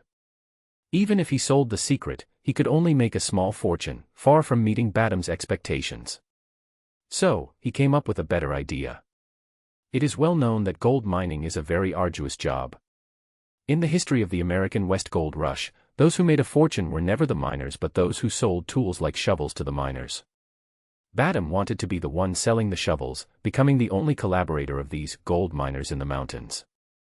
After a series of bizarre deaths, the monsters in the mountains gradually became an unmentioned legend, and the secret gold mine became a stable source of wealth for the Eugene family. By the late 1970s, a problem emerged that troubled the Eugene family. Perhaps due to long-term inbreeding or other reasons, the number of deformed people drastically decreased. Many newborns died young, the population dwindled yearly, and labor became severely insufficient. If this trend continued, within a few years, the deformed people hiding in the mountains might become extinct even before the gold mine was exhausted.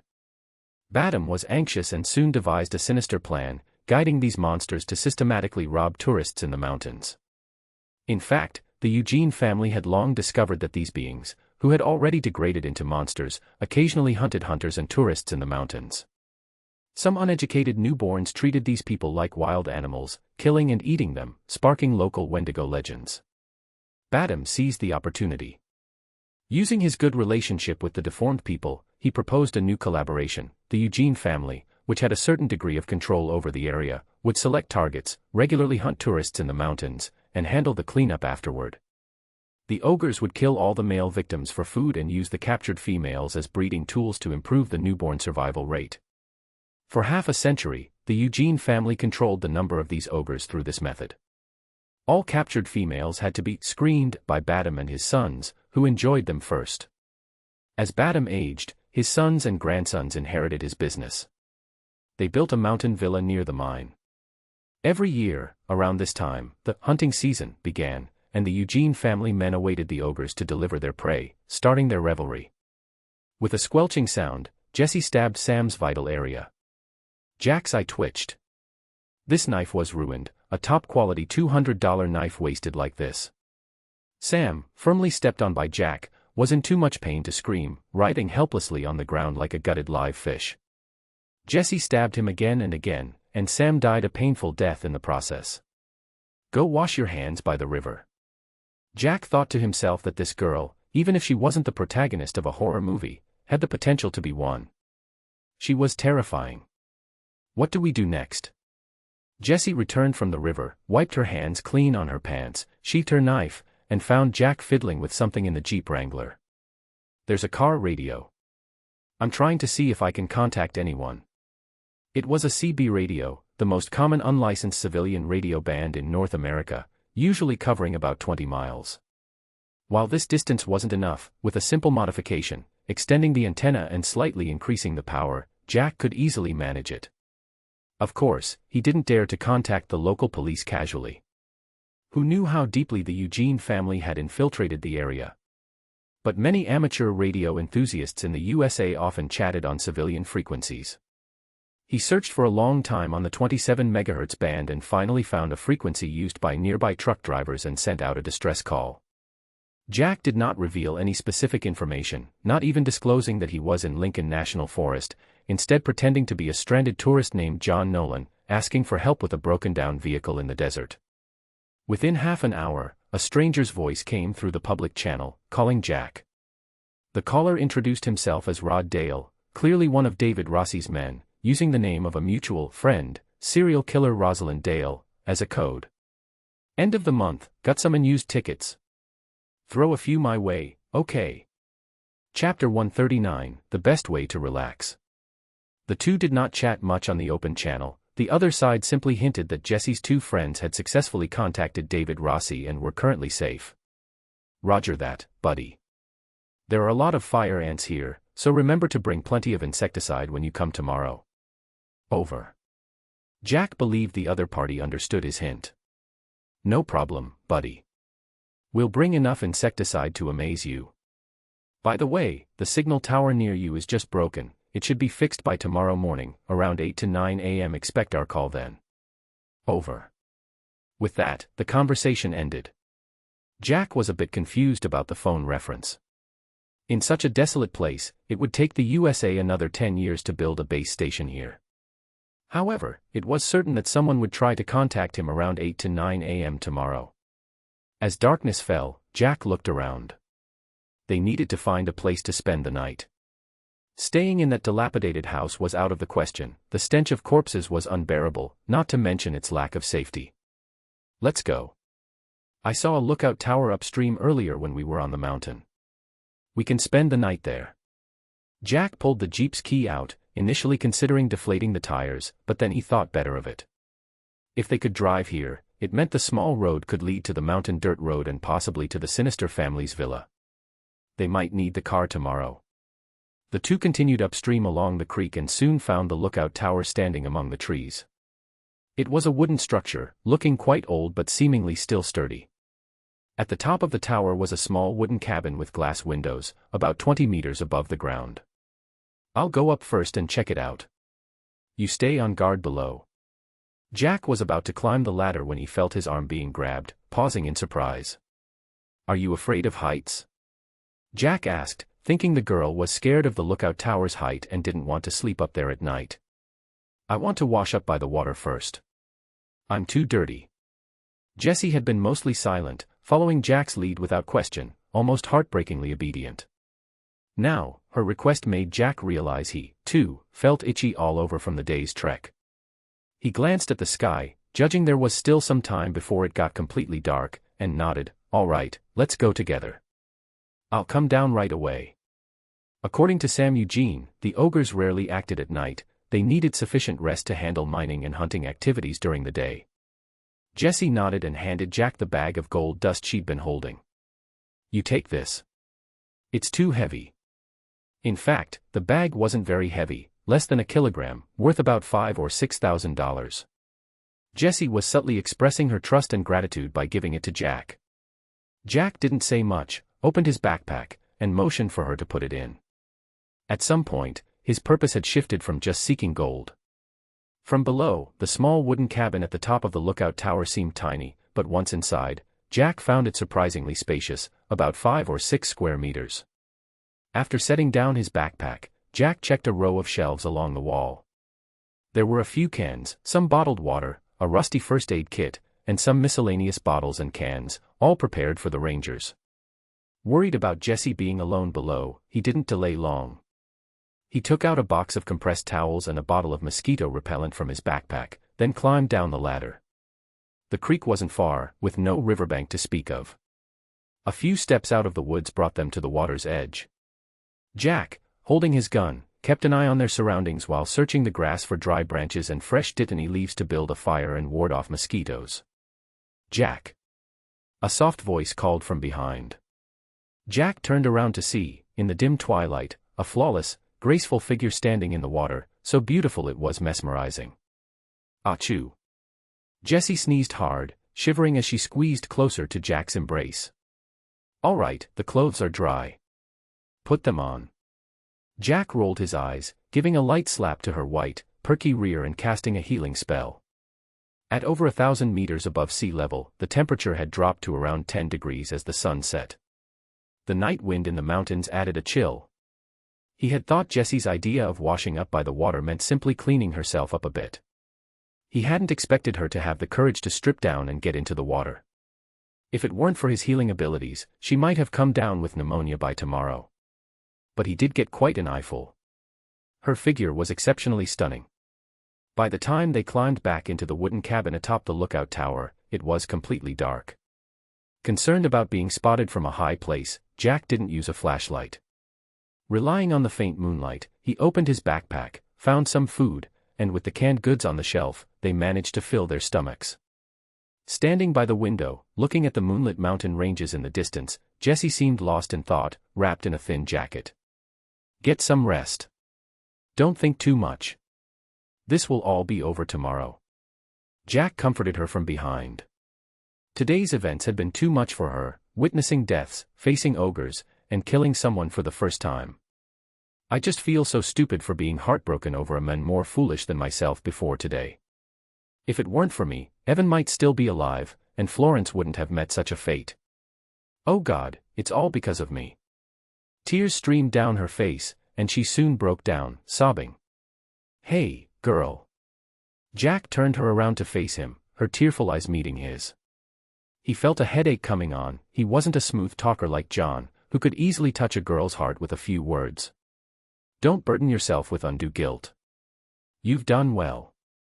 Don't forget, you took down 2 monsters and a scoundrel today. Without you, I couldn't have handled so many opponents. Jessie chuckled through her tears. Is that how you comfort people? Do you think I'm a child? Get some rest. You need to relax as much as possible.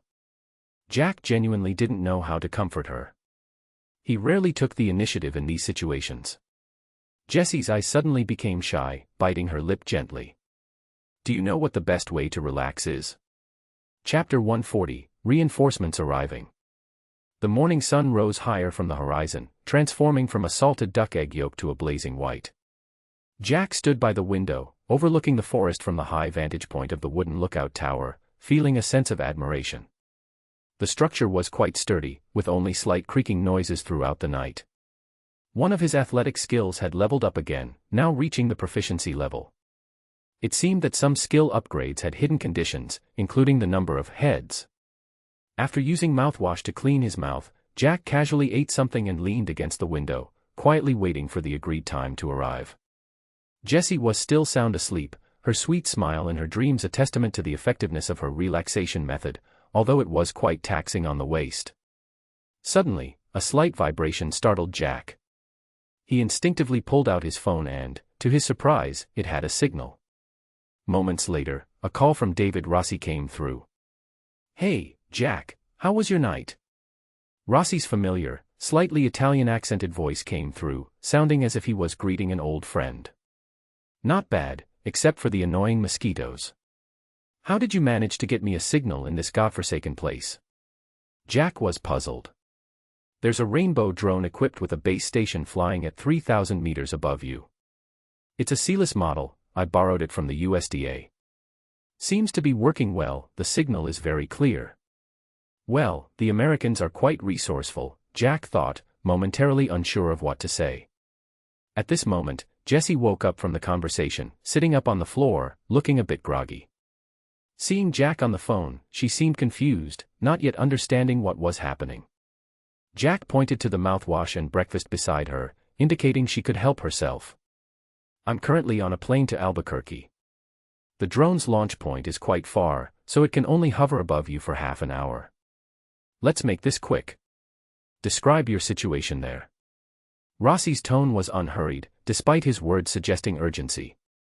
Jack first recounted Jessie's and her friend's experiences from the previous day, then focused on the interrogation of Sam Eugene. Rossi remained silent throughout. The old man, though experienced, had never heard of such horrific events. The only sound on the line was Jack's continuous narration. The ogre settlement, including the old and young, has about 50 to 60 people. At least half of them are skilled in hunting in the mountains. Along with the 8 members of the Eugene family gathered in the mountain villa, I suggest you bring some strong reinforcements. After relaying all the information, including the existence of the small gold mine, Jack made his suggestion. I think I underestimated your combat abilities. You even dare to take a girl and hunt those Wendigos. Rossi couldn't help but exclaim, finding it hard to believe. It's not as dangerous as you think. Strictly speaking, these ogres are disabled people with various physiological defects. Apart from the initial visual impact, they're not too difficult to deal with. But to capture them all, we need a solid plan. By now, Jessie had finished her breakfast and walked over to Jack, silently wrapping her arms around his waist and resting her head on his chest, listening to his conversation with Rossi. Rossi sighed, "This is a bit troublesome. I need to report directly to the director. After I land, I'll coordinate with the USFSLEI, United States Forest Service Law Enforcement and Investigations, also known as Forest Police, Agents for Action." He paused, then continued, "But don't worry about reinforcements. The Navy has a DevGru team originally scheduled for routine mountain training in the Rio Grande National Forest. They're currently on a Black Hawk helicopter heading to meet you. We'll plan further actions after I report to the higher-ups." Jack thought he misheard. The Navy's what? DevGru? Since when can the FBI mobilize SEAL Team 6? Aren't they usually only deployed overseas? Rossi's tone carried a hint of irritation at being underestimated. The FBI has always had a good relationship with the military. While our behavioral analysis unit doesn't interact much with them, I have many old friends in the International Division. Feeling reassured, Jack solidified his resolve to follow Rossi. However, considering the notorious reputation of American soldiers, he felt a bit uneasy and thought it best to clarify some things in advance. Rossi, there's something I need to clarify." "What is it?" "We don't have much time left. The Black Hawk will arrive in about 20 minutes. You'll need to provide signal indicators and a landing spot." Rossi sounded tired, and Jack could almost picture him rubbing his temples in frustration. The signal indicators and landing spot aren't a problem. But about the gold mine, will it bring me any trouble? Jack bluntly expressed his concern. Even SEAL Team 6 had been involved in civilian massacres in the past, and he didn't want to be killed for gold. Rossi paused, seemingly not having considered this angle. "There shouldn't be any problems. The team leader, Master Sergeant Jason Hayes, is a good man. He has a cousin, Seeley Booth, who works in our FBI's Major Crimes Division. I've mentioned him before, the one handling Dr. Brennan's case." Inwardly, Jack quipped that these cousins must look like twins. Hearing that the team leader was named Jason, he felt reassured. If the SEALs coming were as righteous as the ones in the show SEAL Team, he had nothing to worry about. "Then I have no problems. I'll light a wooden cabin as a signal in 20 minutes. There's enough space for the Black Hawk to land. But they mustn't be late. The ogre's mine is less than 20 miles from here. Once the smoke rises, they'll see it too. If the SEALs are late, they'll only be collecting our corpses." Jack could handle a sneak attack, but facing dozens of opponents head-on with just a rifle was a job for Rambo. "Okay, leave it to me. I'll coordinate everything. Stay safe and wait for further instructions after meeting the SEALs. Looks like I have a lot of calls to make." After hanging up, Jack met Jessie's bright eyes. "Your phone should still have some battery left. The signal will last a few more minutes. Do you want to call your family?" Jessie shook her head. "They don't know I'm out here. Let's wait until everything is over. I don't want them to worry." Chapter 141, Instant Kill. Returning to the ogre's gold panning hut by the river, everything seemed as usual, except for the 5 corpses on the ground that had been partially eaten by wild animals. Jack suppressed his nausea and used an iron hook to drag all the remains into the wooden house. He then took a barrel of gasoline from the back of the Wrangler and poured it inside and outside the house. Jessie wasn't idle either. She helped clear the flammable materials around the hut. The clearing was not small, slightly larger than a football field. To ensure safety, they wanted to prevent the flames from spreading to the forest if the helicopter's downwash caused the fire to spread. Seeing that it was about time, Jack lit a branch and threw it into the wooden house from a distance. Flames shot up instantly, and the hut turned into a torch. With crackling sounds, a black column of smoke rose into the sky, giving a sense of evil being cleansed. "Jesse, get in the car." Jack started the Wrangler and waved to Jesse. The girl hopped into the passenger seat, smiling, and kissed him on the lips. Jack floored the gas pedal and headed to the small hill they had come from yesterday.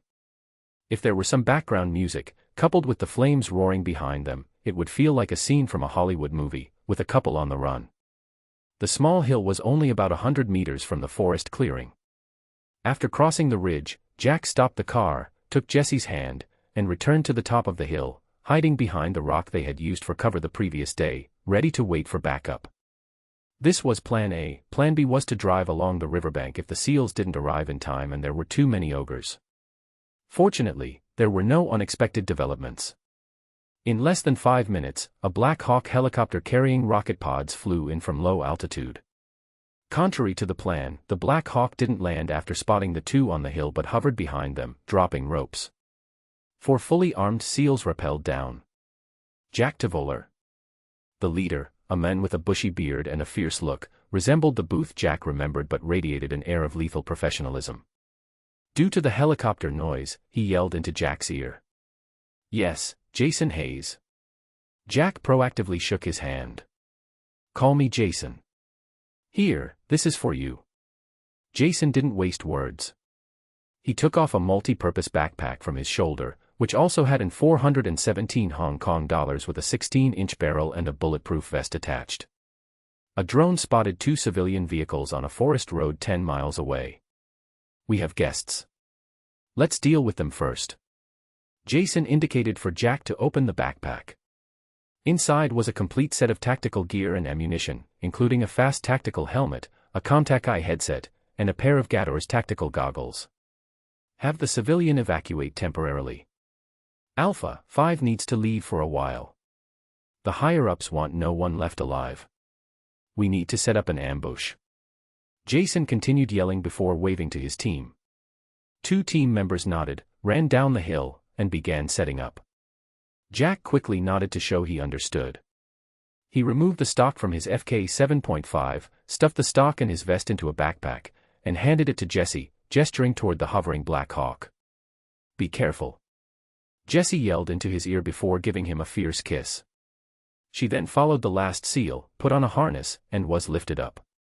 2 more seals were in the open helicopter cabin. They secured Jesse, made a hand signal to those below, and the helicopter quickly flew away, maintaining treetop height. Jack swiftly donned his gear, shouldered the backpack, attached a red dot sight to the 417 Hong Kong dollars, checked it again, and then signaled Jason that he was ready. Jason, seeing his efficient movements, nodded in satisfaction. "FBI's David said you're the best cop he's ever seen. But no matter what, you must strictly follow my orders in battle." "Understood." Jack gave another okay sign. He had no intention of showing off in front of the SEALs. These were trained killers with comrades who had faced life and death together. It was already good enough they didn't leave him in a safe spot to just listen to gunfire. Following Jason's arrangements, the 3 SEALs dispersed and concealed themselves. 1 by the river on the left, 2 in the forest on the right. Jack stayed by Jason's side, both hiding behind the rock on the hill, the same spot where Jack and Jesse had ambushed yesterday. The ogre's hut was still burning fiercely.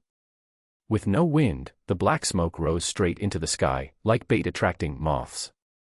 Soon, the sound of engines, comparable to tractors, came from the forest.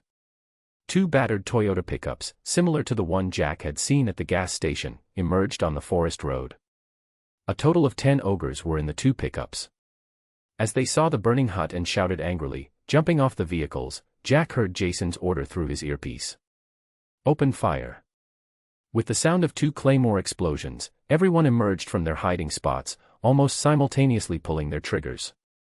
It seemed only a few breaths had passed.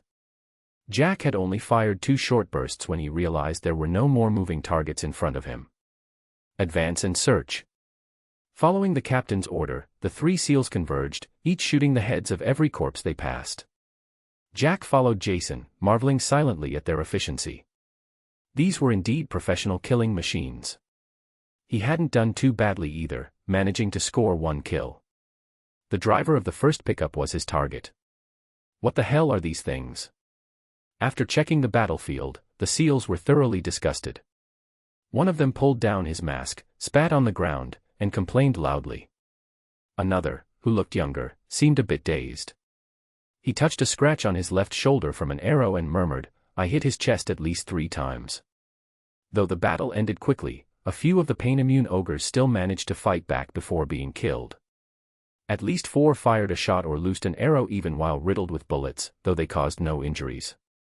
Jason glared at him but didn't say much due to Jack's presence. Jack pointed to his head. "Aim for the head. These things are like zombies, insensitive to pain. Ray, call Alpha 5 back.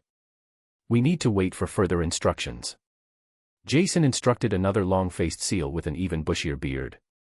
Soon, the Black Hawk that had just left returned and landed in the clearing. As soon as it stopped, Jesse eagerly jumped out. Chapter 142, Chapter 142, We Need a Plan. Did they say you took down more than 10 of these monsters with just a handgun yesterday?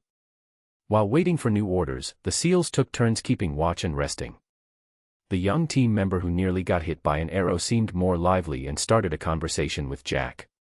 "More or less. These ogres aren't very quick. Jesse took down 2 with a crossbow, but they're very strong and fearless. We almost didn't escape during our first encounter with them." Jesse, beside him, seemed to recall the scene from yesterday when Jack carried her princess style and sprinted through the forest. She looked at him with a soft gaze. "Nice shooting. If you ever want to join the Navy, maybe we could see you in the SEALs." Jason returned after talking with the Black Hawk pilot, patting Jack on the shoulder. Despite Jack stealing a kill right in front of him, this veteran seemed to appreciate Jack's skills. "Let me introduce myself again. I'm Jason, captain of Bravo Team. This guy is Clay." Jason pointed to the young SEAL across from him. "This is Ray, my old partner and the vice captain." The long-faced team member with a full beard nodded. He looked like a mixed-race African-American. "That's Sonny. The other 2 over there are Trent and Adam." Jason pointed to the 2 SEALs who had just come down from the Black Hawk. One was a sniper, and the other operated the Gatling gun mounted on the helicopter. Sonny seemed familiar to Jack, as if he had seen the actor portraying him in many TV show cameos. The team members appeared friendly. Clearly, soldiers preferred dealing with people with high combat skills, and Jack, who dared to take on these monsters in the forest with just a handgun, fit right in with them. "Can you tell us what happened here? 2 hours ago, we were still in Colorado, and then the FBI called us here to fight a bunch of monsters." Jason was curious. Dealing with the FBI domestically was a new experience for them. "Are these monsters aliens? I heard an alien spaceship crashed here." "Oh, damn, are these people hybrid monsters resulting from aliens invading Earth?" Sonny, probably a conspiracy theorist, excitedly shared his theories. Jack couldn't help but laugh and waved his hand.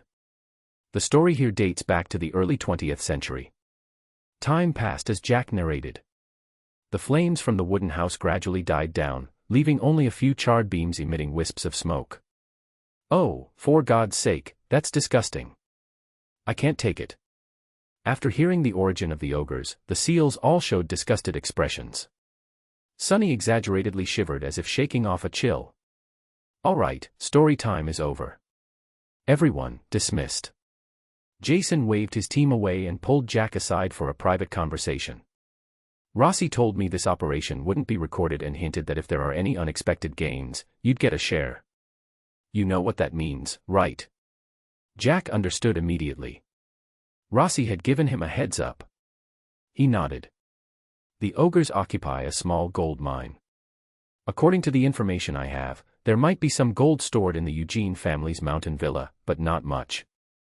I think Rossi means that these gains don't need to be reported and can be your reward for coming to help." Jason's face lit up with surprise.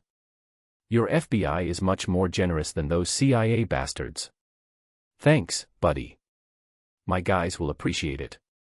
According to Sam Eugene's confession, although the ogres had worked in that mine for half a century, due to insufficient labor and primitive mining methods, the yield was very low. Only a few kilograms of pure gold were refined each year, and in recent years, the yield had decreased even further. After years of the Eugene family's extravagance, not much gold was left. It had been divided into 3 parts, one hidden in the vineyard, one in the villa's basement, and some with Bartum, who had been killed at the gas station. The gold found at the gas station, excluding the nugget, weighed no more than 5 kilograms, worth about $20,000 to $30,000. Jack estimated that the gold stored in the mountain villa wouldn't be much either. The FBI, having access to the gold mine, wouldn't care about the small amount left by the Eugene family. A gold mine that could be exploited for half a century using primitive methods might seem like a small gold mine to the Eugene family. However, for modern mining companies with advanced technology, even the waste rock discarded by the Eugene family might be valuable. In modern mining, extracting 10 grams of gold per ton of ore is considered profitable. At this moment, Ray, holding a tactical radio, approached. "Jason, the FBI is calling." Jason took the radio and transferred the communication to his and Jack's earpieces. It was Rossi. During the time the team had regrouped and ambushed the small squad of ogres, he had quickly coordinated with various parties and revised the plan. The FBI, in collaboration with USFSLEI, had blocked traffic in the area, forcibly turning back hunters and tourists. They were preparing to launch an assault on the Eugene family's vineyard. Jack and the SEAL team's mission was to rescue the hostages, eliminate all threats near the mine and the Eugene family's mountain villa, and then do an initial cleanup. The FBI would send a follow-up team to conduct a more thorough cleanup. In essence, this meant rescuing people, killing all enemies, and destroying evidence, leaving only the beautiful gold mine for the world. Of course, the innocent students attacked by wild beasts would receive some compensation after signing non-disclosure agreements. Rossi emphasized the recent weather and relayed a warning from USFSLEI to avoid starting a wildfire, almost directly reminding them to be careful when setting fires. "Gather up, everyone. Let's study our tactics. We have trouble." Jason was a bit stressed. The drone had already sent reconnaissance images. The mine and the mountain villa were less than 2 miles apart. Based on infrared images, there were 4 simple wooden huts near the mine with at least 30 active targets. There were 9 people in the villa, one of whom was likely the hostage. Clearly, the FBI's money wasn't easy to earn. A 6-member SEAL team had to attack 2 locations simultaneously, rescue the hostage, and ensure no one escaped. Don't expect CAS, close air support. Our only aerial asset is Alpha 5. Jason wasn't worried about the success of the assault but about the FBI's demand for a complete eradication. Even with a Black Hawk, it was impossible to ensure not a single target escaped in the forest, let alone a group of monsters who had grown up in it. Chapter 143, Leave No One Behind. Jack volunteered to help. As an LAPD officer, he felt it was better for him to be involved in the hostage rescue. Although he wasn't familiar with Jesse's friend, he didn't want Jesse to be too upset. If he could save her, he would try. Besides, he had some suggestions. "Actually, I don't think we need to strike simultaneously. We can eliminate the monsters first and then turn back to clear out the Eugene family's villa. After all, they're not accustomed to the forest like the wildmen. If we disable their vehicles, they likely won't immediately decide to flee into the woods. Also, give me a high-powered scope.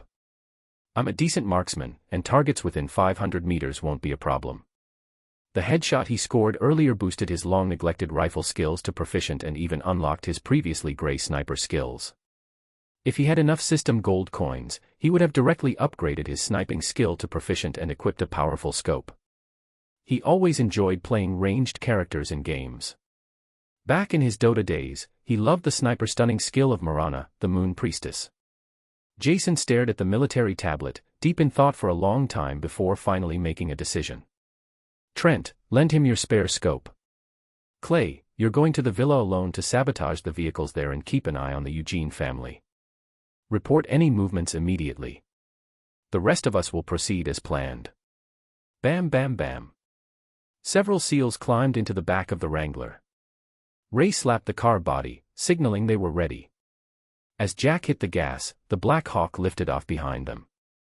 The 2 experienced pilots kept the helicopter just above the treetops, steadily following the SUV. Jason, in the passenger seat, kept his eyes on the tablet, watching the drone feed. Along the way, Rossi's updates came through the tactical radio. The Eugene family seemed suspicious. They sent out 2 people in a pickup to check the situation, but the FBI intercepted and riddled both the vehicle and its occupants with bullets. This news was a mixed blessing. On the plus side, there were 2 fewer enemies in the villa, and the FBI deployed 2 drones to keep an eye on the villa. On the downside, the family was clearly alarmed. Once the battle at the mine began, the Eugene family might make sudden moves. But now wasn't the time to change plans. The SEAL's Wrangler was less than a mile from the villa. Jack braked at a fork in the road. Clay jumped out with a tactical radio, and Jason followed, handing him 2 packs of C4 with a serious warning. Don't push yourself. Absolutely no unauthorized actions. Got it. Clay nodded solemnly. Don't worry, boss. I won't let you down again. Though Jack didn't know their backstory, Jason seemed like a good leader. Jason climbed back into the car, glanced at the tablet, and urged Jack, hurry up. These monsters are coming out of the mine, probably for lunch. Now's the time to strike. Jack sped the Wrangler along the road, slowing slightly at intervals for a SEAL to jump out and move towards their designated positions. If someone had a bird's-eye view, they'd see that the 5 SEALs formed a semicircle, surrounding the large clearing and wooden huts near the mine where the ogres gathered. Jack was the 6th. He had climbed a tall tree, found a comfortable spot, and set up his 417 Hong Kong dollars with the high-powered scope, quietly waiting. Reports of everyone being in position came through the earpiece one by one. As soon as the last man spoke, Jason decisively gave the attack order. Alpha 5, you're cleared to engage. With a tremendous noise, the Black Hawk, which had been hiding in the distance, swooped in. The ogres, who were barbecuing food outside the huts, looked up in confusion, seemingly seeing such a large strange bird for the first time.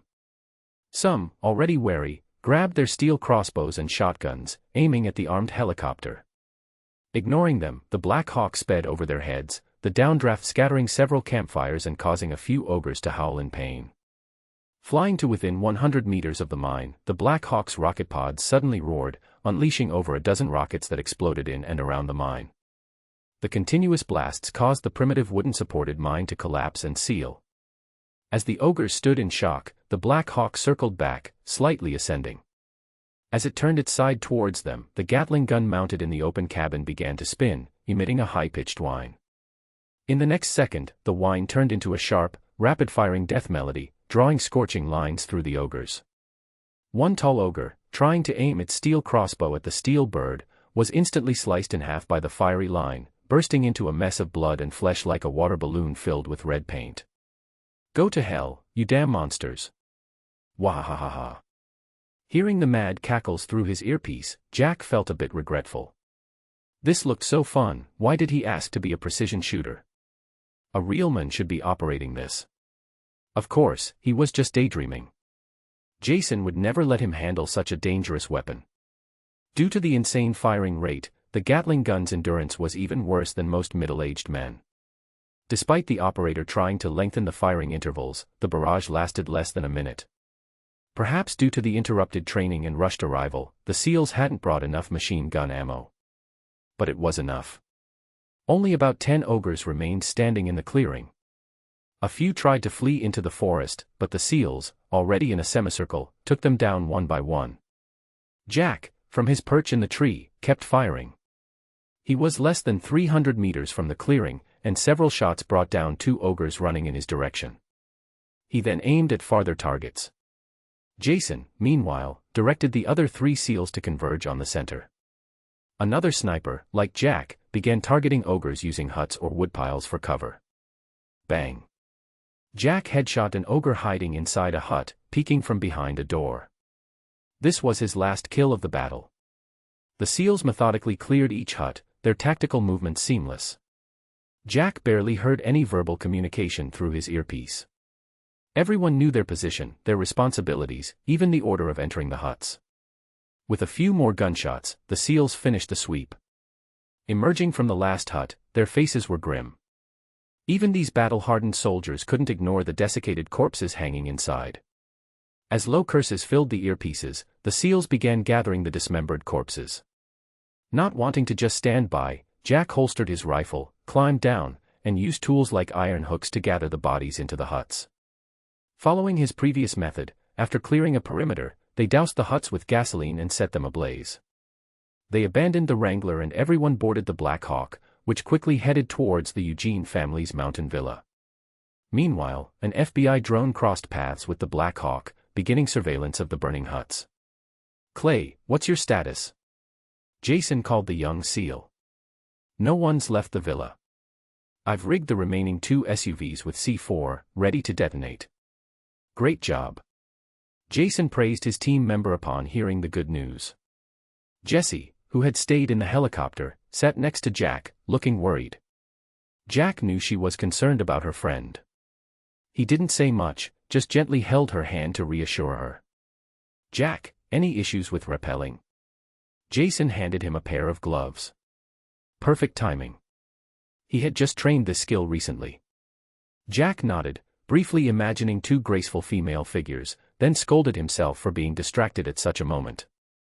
"Let's try to scare them out first, see if we can flush them out. Ray, contact the FBI and see if their drone can pinpoint the hostage's location." As Jason spoke, the Black Hawk reached the villa. Though also made of logs, this mountain villa was far more impressive than the ogre's shacks. It had 2 stories with many rooms and some second-floor rooms even had balconies. "The FBI says the hostage is alone in a small room on the west side, 1st floor," Ray reported loudly. "Great, let's begin." The Black Hawk avoided the side with the SUVs, hovering south of the villa. 2 SEALs in the cabin started spraying the 2nd and 1st floor east windows with their HK-417s. Inside, shadows moved as the remaining 6 adult males of the Eugene family, already frightened by the Black Hawk's appearance, scrambled out of the villa after a hail of bullets, clumsily piling into the 2 SUVs to flee. Perhaps they thought they could lose the helicopter in the forest, or maybe it was just an instinctive reaction in a panic. Chapter 144, The Spoils. As Jack rappelled down, an explosion occurred. 2 off-road vehicles were blown up just 50 meters away. Of course, saying they were blown up is an exaggeration. The C4 that Jason had given to Clark weighed less than 500 grams per pack. When the smoke cleared, some members of the Eugene family in the vehicles were not killed on the spot. Clark quickly darted out from the hiding woods. After a few gunshots, he finished them off.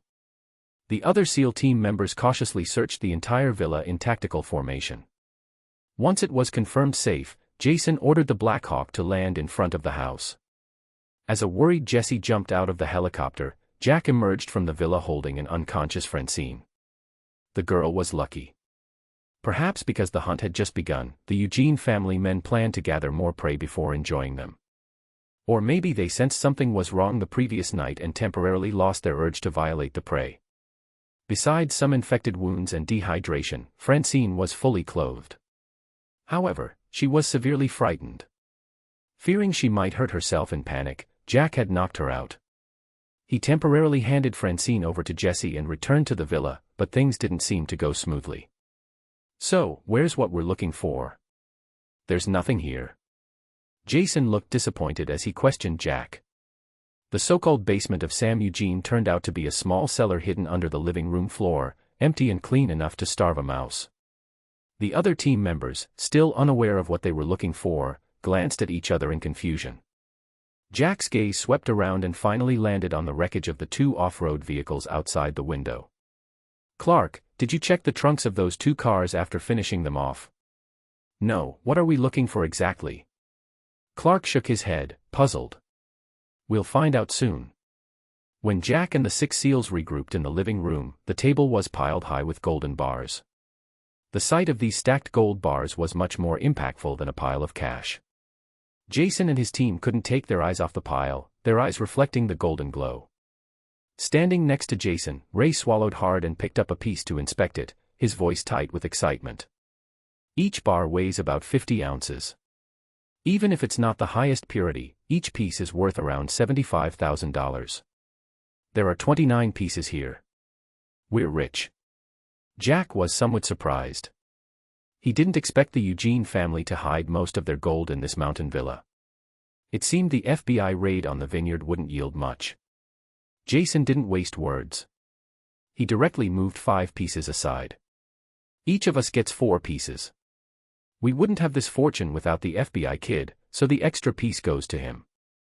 The other 5 nodded in agreement. Ray happily grabbed his 4 pieces, sighing, Nima always wanted a bigger house. Now she can finally have it. Sonny was so pleased he couldn't close his mouth. He was about to take his share from the table when Jason stopped him. Yours will be kept by Ray.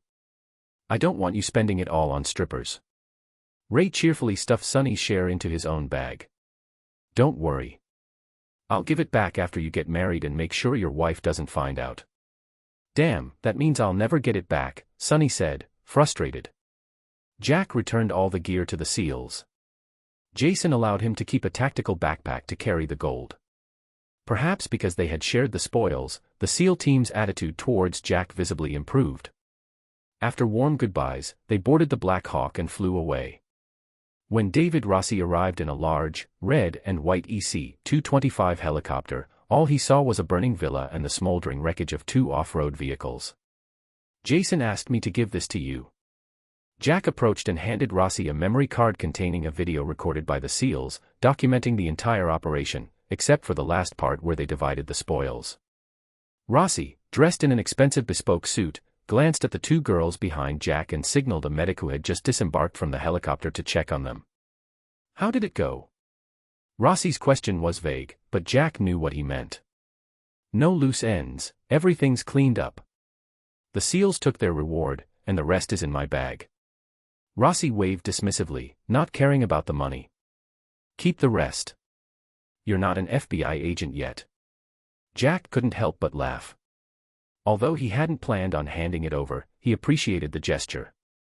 They didn't have much to discuss. Rossi already knew everything. He was very pleased with Jack's performance. Despite not officially joining the FBI yet, Jack had already made a significant contribution. Regardless of the final results of the gold mine survey, the mining conditions alone ensured it had substantial value. What are your plans next? Rossi asked. Jack shrugged. Rest for a day, then continue my road trip. Though he had only played a minor role, keeping up with the SEALs without being a burden was no small feat. Jack was physically exhausted but mentally satisfied, having participated in a professional quasi-military operation, an experience most FBI agents wouldn't have. Then I won't keep you. Remember to report to Quantico in a month. I'll personally oversee your training assessment. Rossi glanced at Jesse, a hint of teasing in his eyes. Let's go. I'll take you to get your car. The girl needs to sign some documents. When the EC-225 helicopter landed at the dilapidated gas station again, the area had been leveled, including the big pit behind the ramshackle shed. Only Jack's Firebird remained, covered with a worn tarpaulin. Jack, holding Jesse's hand, jumped out of the helicopter. After clearing the rotor blades, he turned and waved goodbye to Rossi. Francine, with a crossbow wound, needed surgery. Rossi would take her directly to a hospital in Las Cruces, where Jesse's other 2 companions were waiting. Chapter 145, The Green Spring. As Jack stood by the car, staring blankly at what used to be a large pit but was now flat ground, Jesse gently tugged his arm.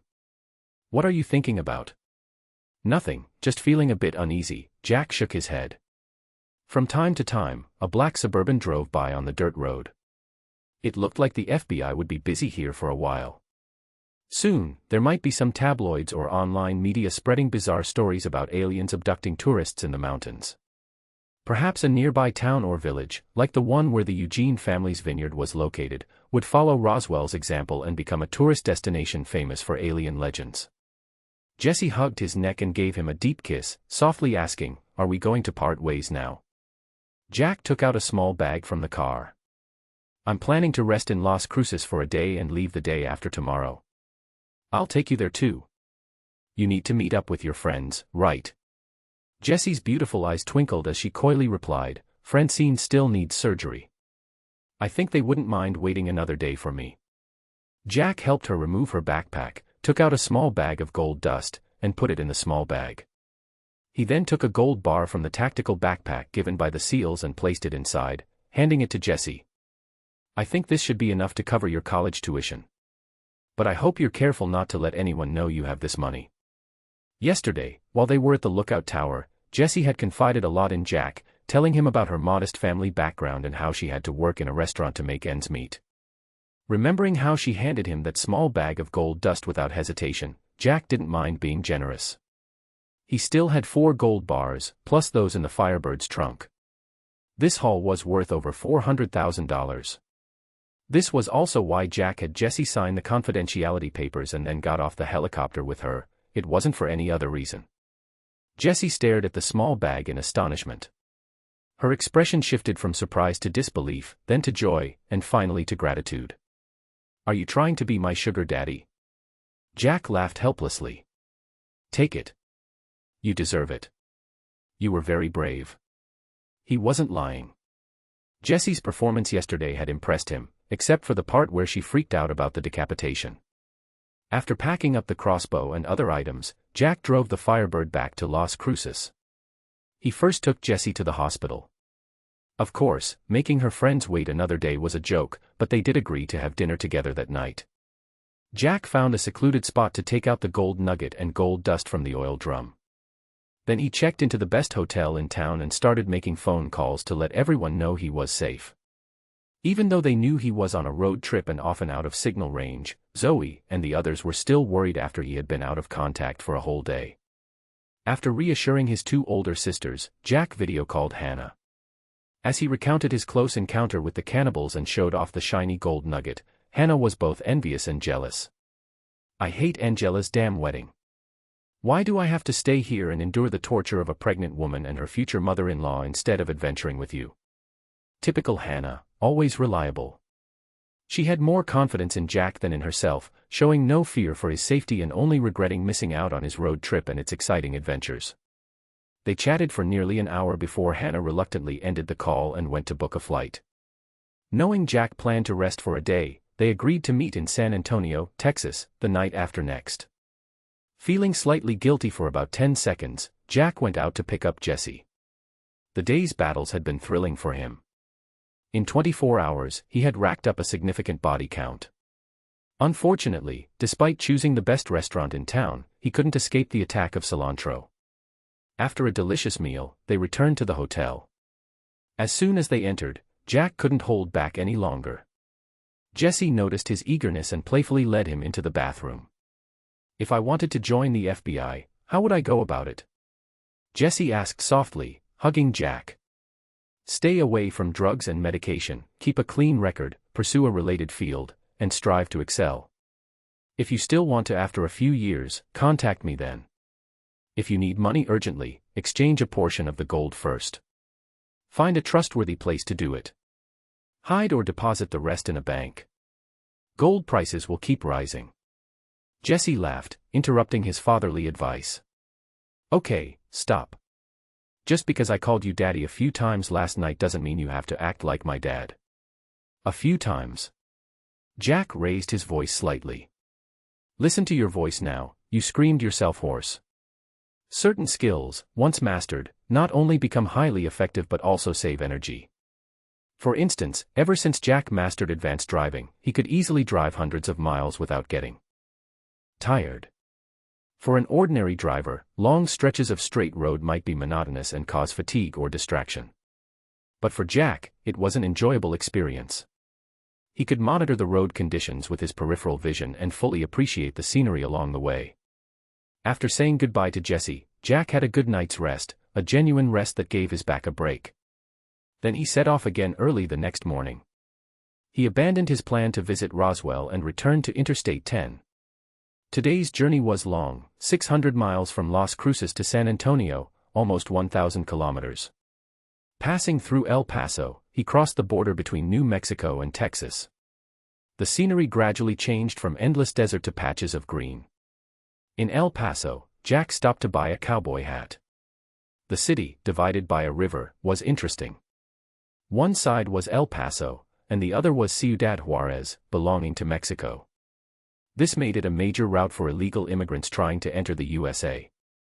On the streets, Jack saw many weary locals, likely having paid a high price to seek a better life. It's said that many humanitarian organizations distribute aid packages on the roads leading to these border cities, mainly containing lubricants, condoms, and emergency contraception. Quite unique, indeed. Chapter 146, Twin Peaks Restaurant. After leaving El Paso, the desert landscape began to transition to plains. By the time Jack passed through Sonora, a small town less than 200 miles from San Antonio, the surroundings had turned into vast green plains and large forests. Cowboys, wearing high-crowned, wide-brimmed hats and some even draped in cloaks to protect against wind and sun, were riding horses, herding cattle across the ranches. Occasionally, they would whistle loudly, accompanied by herding dogs, running and jumping around the cattle, diligently assisting their masters. Jack soon experienced the warmth of Texas locals. While stopping at a gas station in Sonora to refuel, a stunning waitress swayed over to his car. She wore denim shorts and a tied-up shirt that left little to the imagination. "Hey, handsome, your car looks like it guzzles gas. How about taking me for a ride?" Jack glanced at her prominent assets and, mimicking the local cowboys, tipped his hat apologetically. "Not today, my girl is waiting for me up ahead." Hannah's flight was landing at 5 p.m., and he had less than 3 hours left. He couldn't afford any delays. Not long after Jack got back on the road, several heavy Harley-Davidsons caught up with his Firebird. The waitress from earlier was now seated on the back of one of the bikes, clinging to a heavily tattooed motorcycle enthusiast. She brazenly flipped him the bird. Then, these guys started weaving in front of his car provocatively, accompanied by loud whoops and whistles. Seeing these reckless motorcycle enthusiasts, Jack sighed helplessly. He really was in a hurry. Sticking his head out of the window, he tapped the car door to get their attention. "Hey, guys, be careful. The wind's going to pick up in a moment." After checking the road conditions, this stretch was nearly empty. He decided to have a bit of fun. Rolling up all the windows, Jack lightly tapped the brake, slowed down to avoid them, switched lanes, then hit the gas, revving up the engine. In less than 3 seconds, he had accelerated to 130 miles per hour. This might have been the first time this Firebird had ever reached such a speed. The bikers barely had time to react as a black blur zoomed past them and vanished. Having toyed with the local motorcycle enthusiasts, Jack reduced his speed to 80 miles per hour. He didn't want to attract the attention of highway patrol. Texas was known for its strong independent streak, with many places flying the Lone Star flag instead of the Stars and Stripes. Even if he had an FBI badge in the future, it might not hold much sway here. He might even be singled out. Plans, however, rarely keep up with changes. He got stuck in rush-hour traffic near the city, delaying him by half an hour. By the time Jack reached the airport, 10 kilometers north of downtown San Antonio, Hannah was already waiting. The little girl, now back in Texas, had changed into a cowgirl outfit. She let out a cheer and jumped into his arms when she saw him. After spinning her around half a circle, Jack set her down. "Okay, back here you'll have plenty of horses to ride, my cowgirl. What's the plan now? Let's get to Austin for dinner, then head back to my family's farm. Uncle Tiago and Auntie have already prepared to welcome us." After a series of unfortunate events years ago, Zoe's parents had helped Hannah sell off their family's 50-year-old ranch, retaining only a 500-acre, about 2 square kilometers, small farm and setting up a trust fund with the over $10 million proceeds. Uncle Tiago and Auntie, a Mexican couple, had been looking after the small farm since Hannah left Texas for LA. So, essentially, Hannah was a little rich girl and a small landowner. The nearly 3,000-acre ranch still technically belonged to her. Less than an hour later, Jack's Firebird pulled up in front of a restaurant in Austin called Twin Peaks. "Are you sure this is a restaurant and not a strip club?" True to its name, the waitresses at the entrance were all in bikinis or outfits similar to the one Jack saw earlier at the gas station. They were all voluptuous, swaying their assets as they greeted customers. It seemed there was some event on this Friday night. Under the bright neon lights, large banners hung with pictures of the beautiful waitresses, likely for some beauty contest. The restaurant's parking lot was jam-packed, with half the space taken up by dozens of heavy Harley motorcycles. Jack had Northwest choice but to park the Firebird in a nearby mall's parking lot. "This place is like our Texan version of Hooters but crazier and more fun." Hannah excitedly dragged Jack forward to buy tickets. "All right, I know Hooters, but why do we need tickets to eat here?" Hannah pointed to the banners with the pretty girls' photos. "Because they hold the Miss Twin Peaks contest every year. The preliminaries are on now. Winners from each regional branch will compete in the finals in Arlington. When I was little, right after this place opened, my dad sneaked me here once. Later, I told my mom I wanted to be a Miss Twin Peaks, and she chased my dad with a shotgun all the way to the Walker family's ranch. Well, seeing all the E to F, G, and even more exaggerated sizes of peaks around, Jack silently gave a thumbs up to his late father-in-law in heaven. Twin Peaks was more of a sports bar than a restaurant. The food was simple, a few fruit pies, various steaks, fries, burgers, and an extensive selection of ice-cold beers. The large restaurant had multiple bars, with many big-screen TVs on the walls and behind the bars, showing various sports programs. It was just past 7 p.m., the sun not fully set, but the place was already bustling. Along with a bunch of loud, tattooed motorcycle enthusiasts in holy denim vests, there were also many ordinary citizens. There were even quite a few parents with kids, showing just how simple the Texas folks were. Jack ordered a tomahawk steak, fries, and 2 bottles of Budweiser, glancing around. Surprisingly, the rough-looking motorcycle enthusiasts were behaving rather tamely. Aside from being a bit loud, there wasn't a single smoker among them. Many held large, unlit cigars in their mouths, and there was no inappropriate behavior towards the waitresses. Chapter 147, Interesting Conflict. What are you looking at? Hannah asked curiously as she saw Jack constantly looking around. Why are these guys so well behaved? I thought these bikers, Harley enthusiasts would be, well, less law-abiding, Jack whispered in Hannah's ear. This is Texas, and these local biker gangs usually keep their distance from ordinary citizens and never actively cause trouble. Look at their average age, Hannah explained. Maybe because most of them had shaved heads or various unique hairstyles, along with distinctive big beards, Jack hadn't noticed their ages before. But now, with Hannah's reminder, he realized that many of these bikers looked to be in their 60s or 70s, and the youngest were at least in their 40s or 50s. Hannah continued her explanation, these guys aren't like the gang members you know. There are 2 groups here. This one is the infamous Sons of Anarchy. They often visit orphanages to deliver toys and take kids on Harley rides. Jack looked at their emblem, which depicted a chubby little man in a Mexican sombrero, holding a knife in one hand and a gun in the other. The other group is called the Cossack Club. About 3 or 4 years ago, these 2 groups got into a fight at a Twin Peaks restaurant in Waco over jealousy issues. It escalated into a shootout, resulting in 9 deaths and 18 serious injuries. And when the police arrived, they united against the police, leading to a shootout with them too. Nearly 200 people were arrested. Hannah's voice wasn't soft, and an old guy with a Sons of Anarchy emblem nearby heard it and immediately objected. Fuck, it was those damn cops who didn't play by the rules. They called in the SWAT team, who hid on the roof and only came down after we finished fighting. This old guy, wearing a tattered denim vest, was evidently present at the time. He stared menacingly at Hannah for a long while, and just as Jack was planning how to protect Hannah if a fight broke out, the old man suddenly shouted. Hey, guys, look who's here. The Stevenson girl is back. Wow. The restaurant erupted with cheers, and almost everyone turned their attention towards them. Hannah had to stand up and wave to the crowd. I didn't expect you to be so famous here. Jack was taken aback by the sudden turn of events. With a bang, 2 bottles of cold Budweiser were placed heavily in front of them. Welcome back, Stevenson girl. Your parents were good people, the old man said as he handed over the beers, not forgetting to throw a challenging look at Jack. Hey, kid, you did a good job modifying that bike.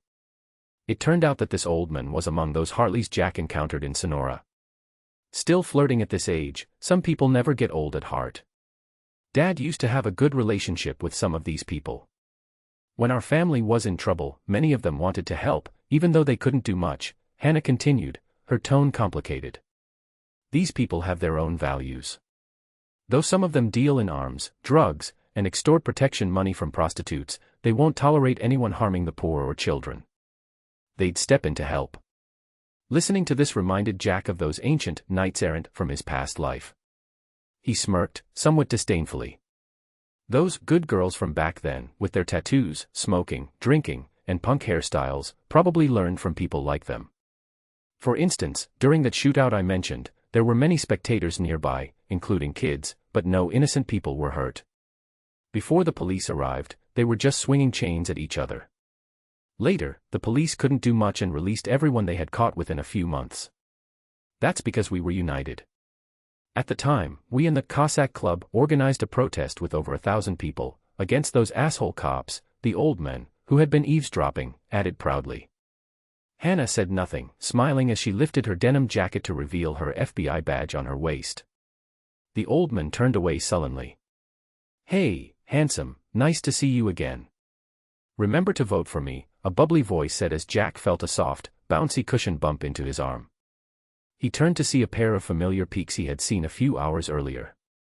It was the waitress from the gas station, wearing a red and black plaid bustier that barely contained her assets, which seemed to be the uniform of this restaurant.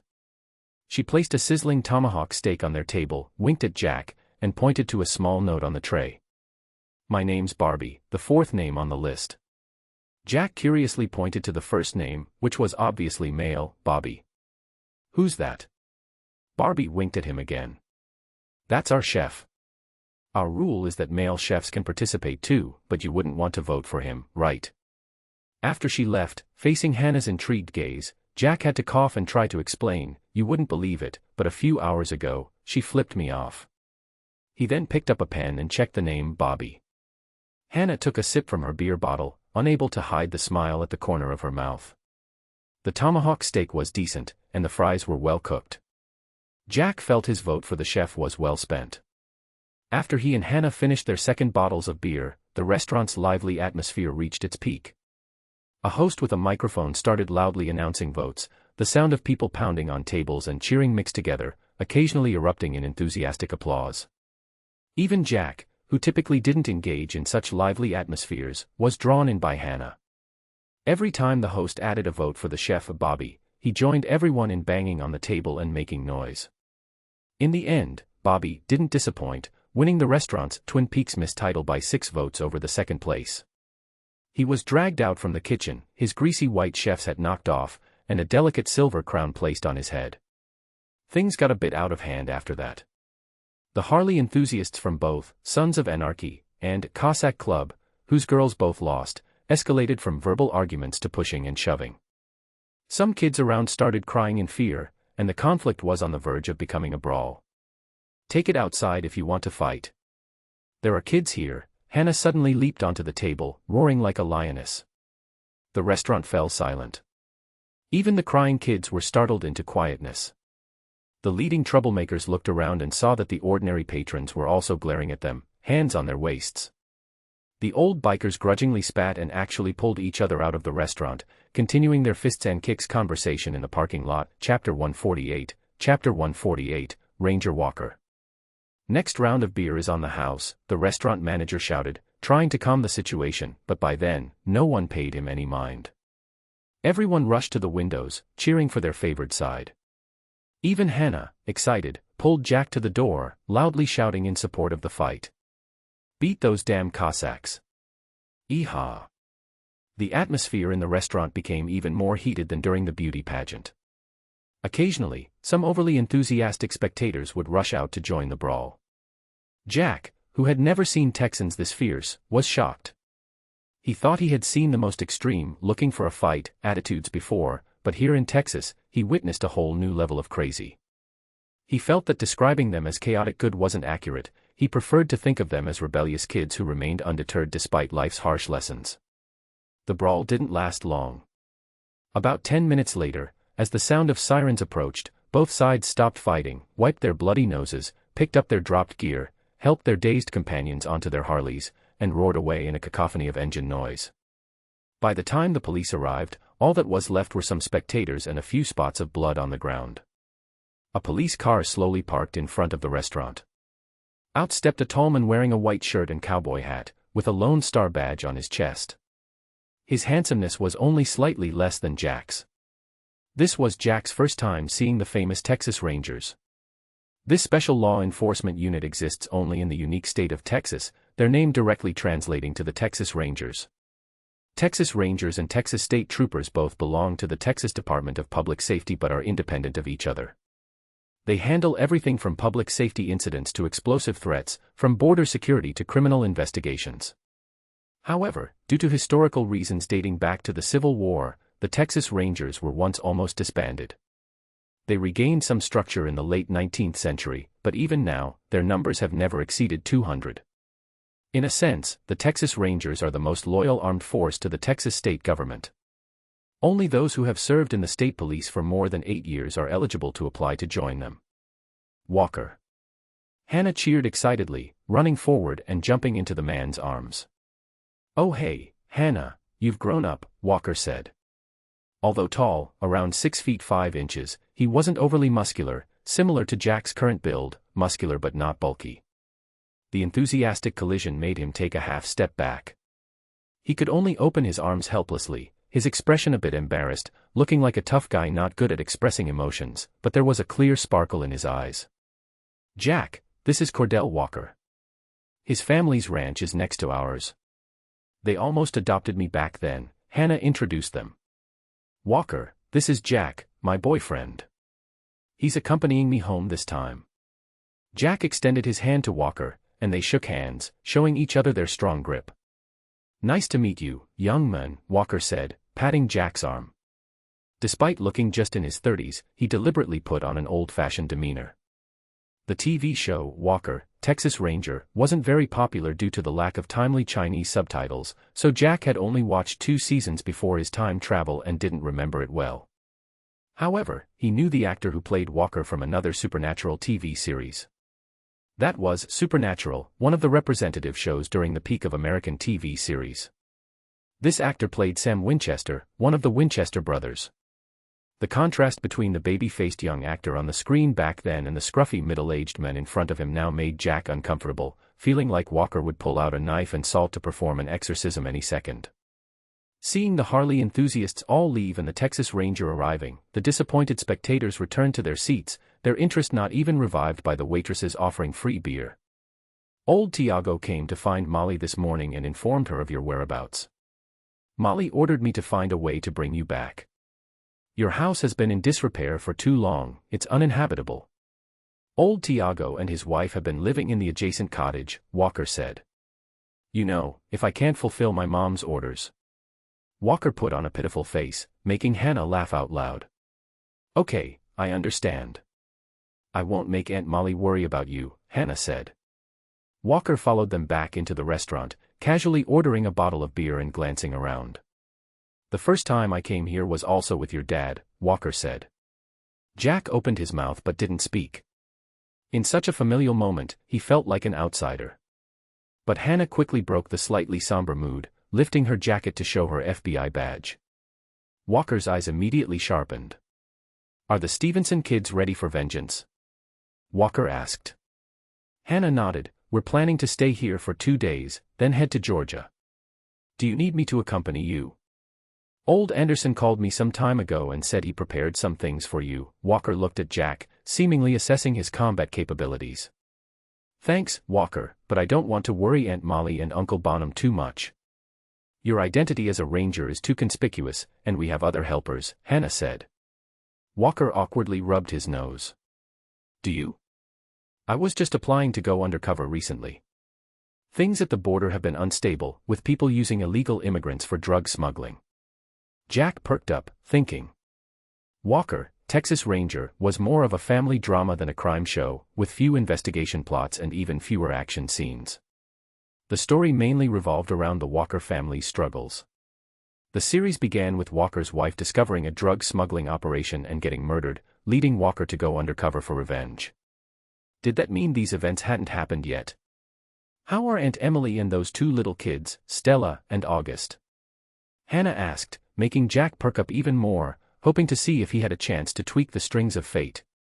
If he could save Walker's wife Emily from the start, the family might avoid many future misfortunes. After all, in the original show, Emily was the linchpin of the family. After her death, Walker's mother Molly had to step up and hold the family together. Chapter 149, Resolving Hidden Troubles. Stella will graduate from high school in a year, and Augie, short for August, will be starting high school next year. Both kids are doing well in their studies.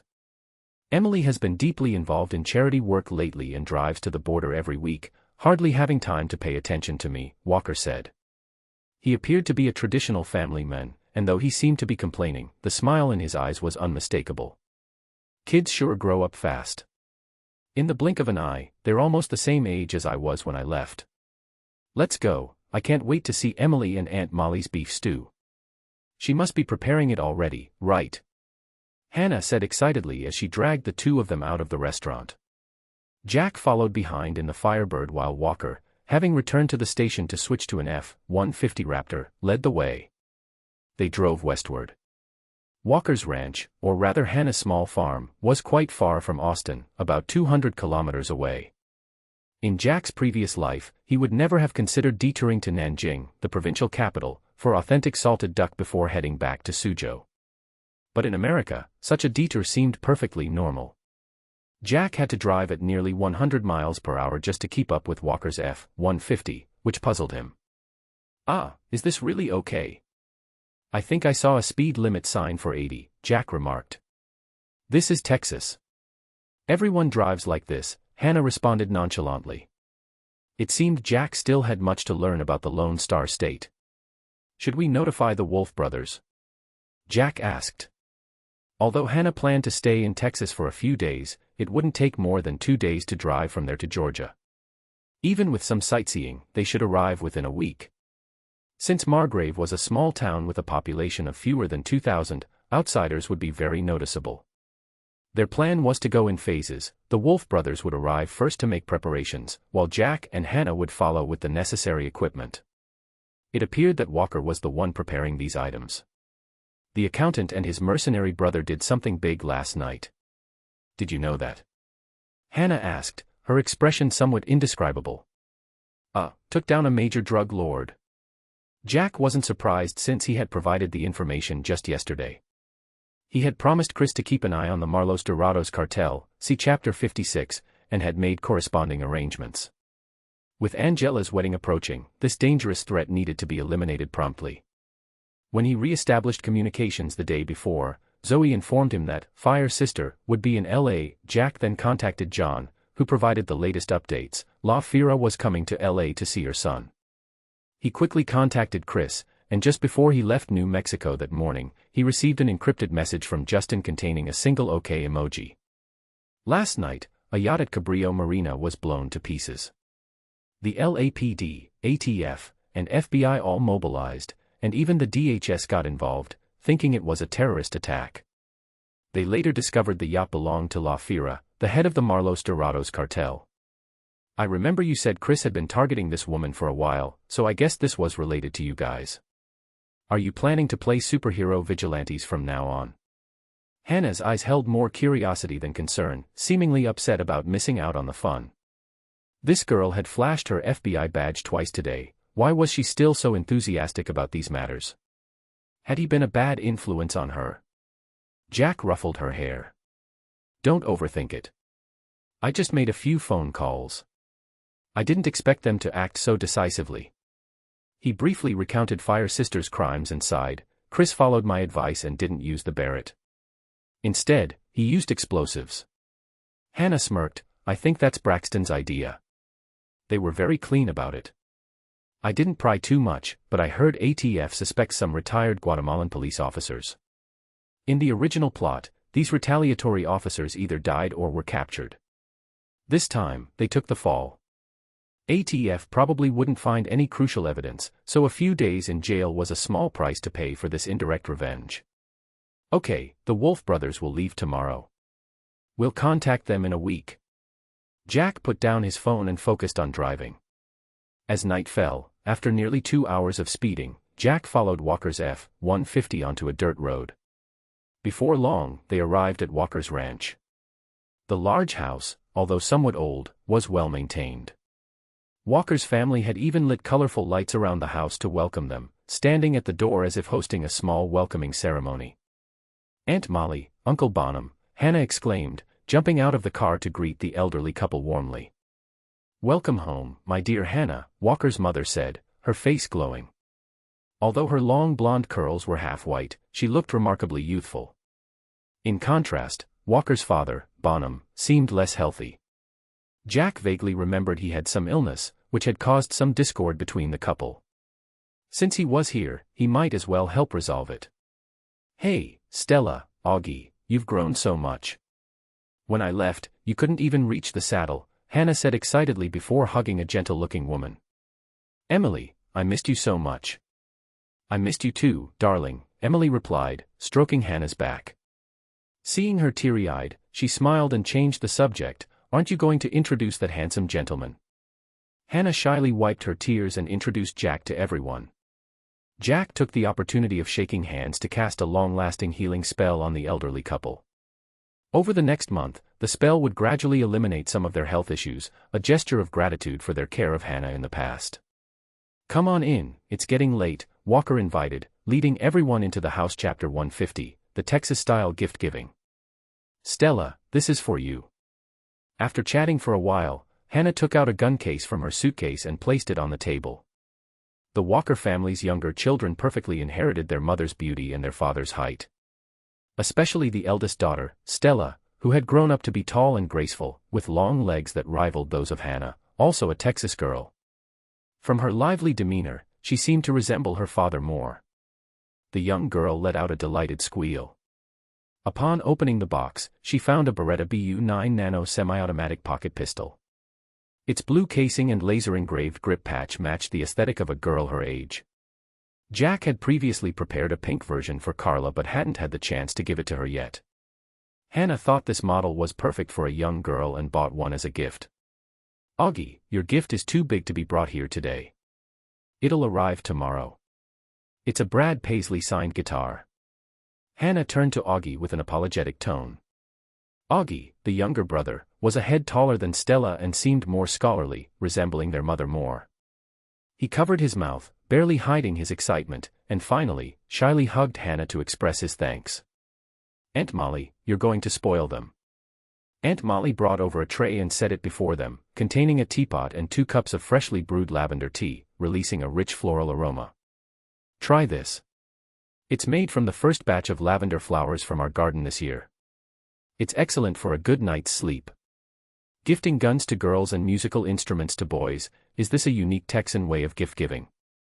Jack silently mused as he sipped his tea, surprised at its pleasant taste.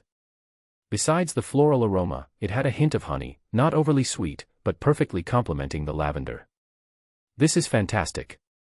It's the best floral tea I've ever had."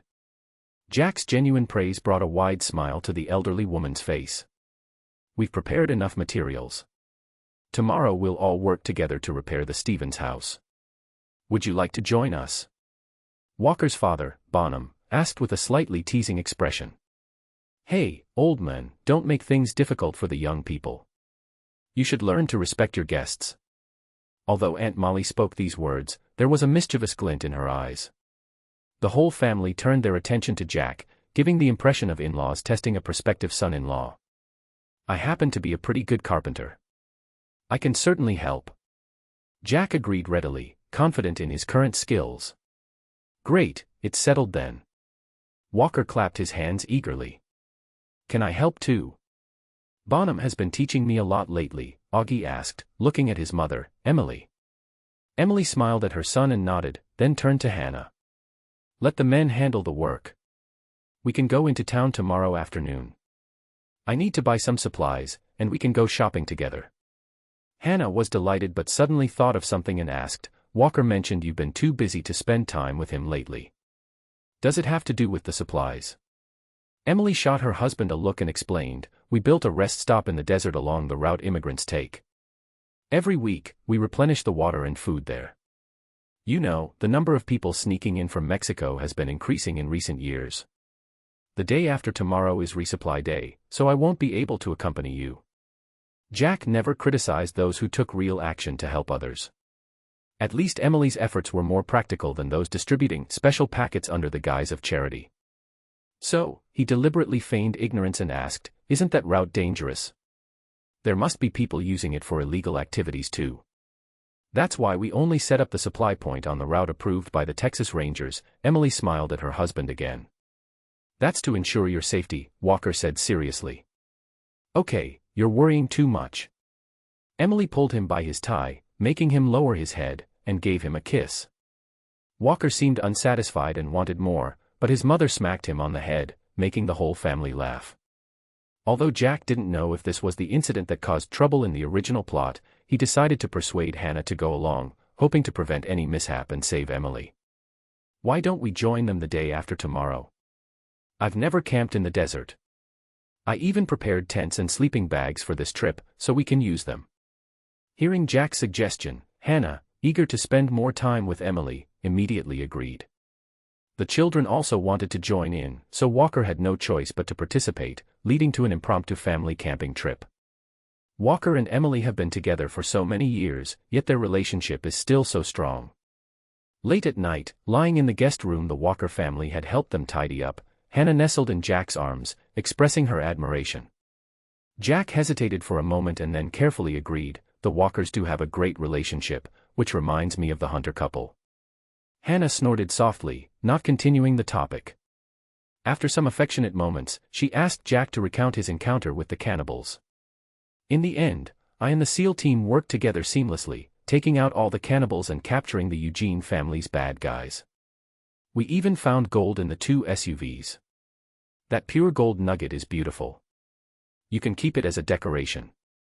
Jack carefully recounted the events, focusing on the important parts and omitting unnecessary details. "So, you were very brave in those battles, even killing more cannibals than the SEALs." Hannah's eyes sparkled with interest as she pretended to ask nonchalantly. "Of course. If you don't count those killed by the miniguns on the Black Hawk, I was the MVP. I emptied 3 magazines during the first encounter." Jack, not realizing Hannah's little game, boasted openly. "Then tell me, how did you deal with your adrenaline rush after the fight?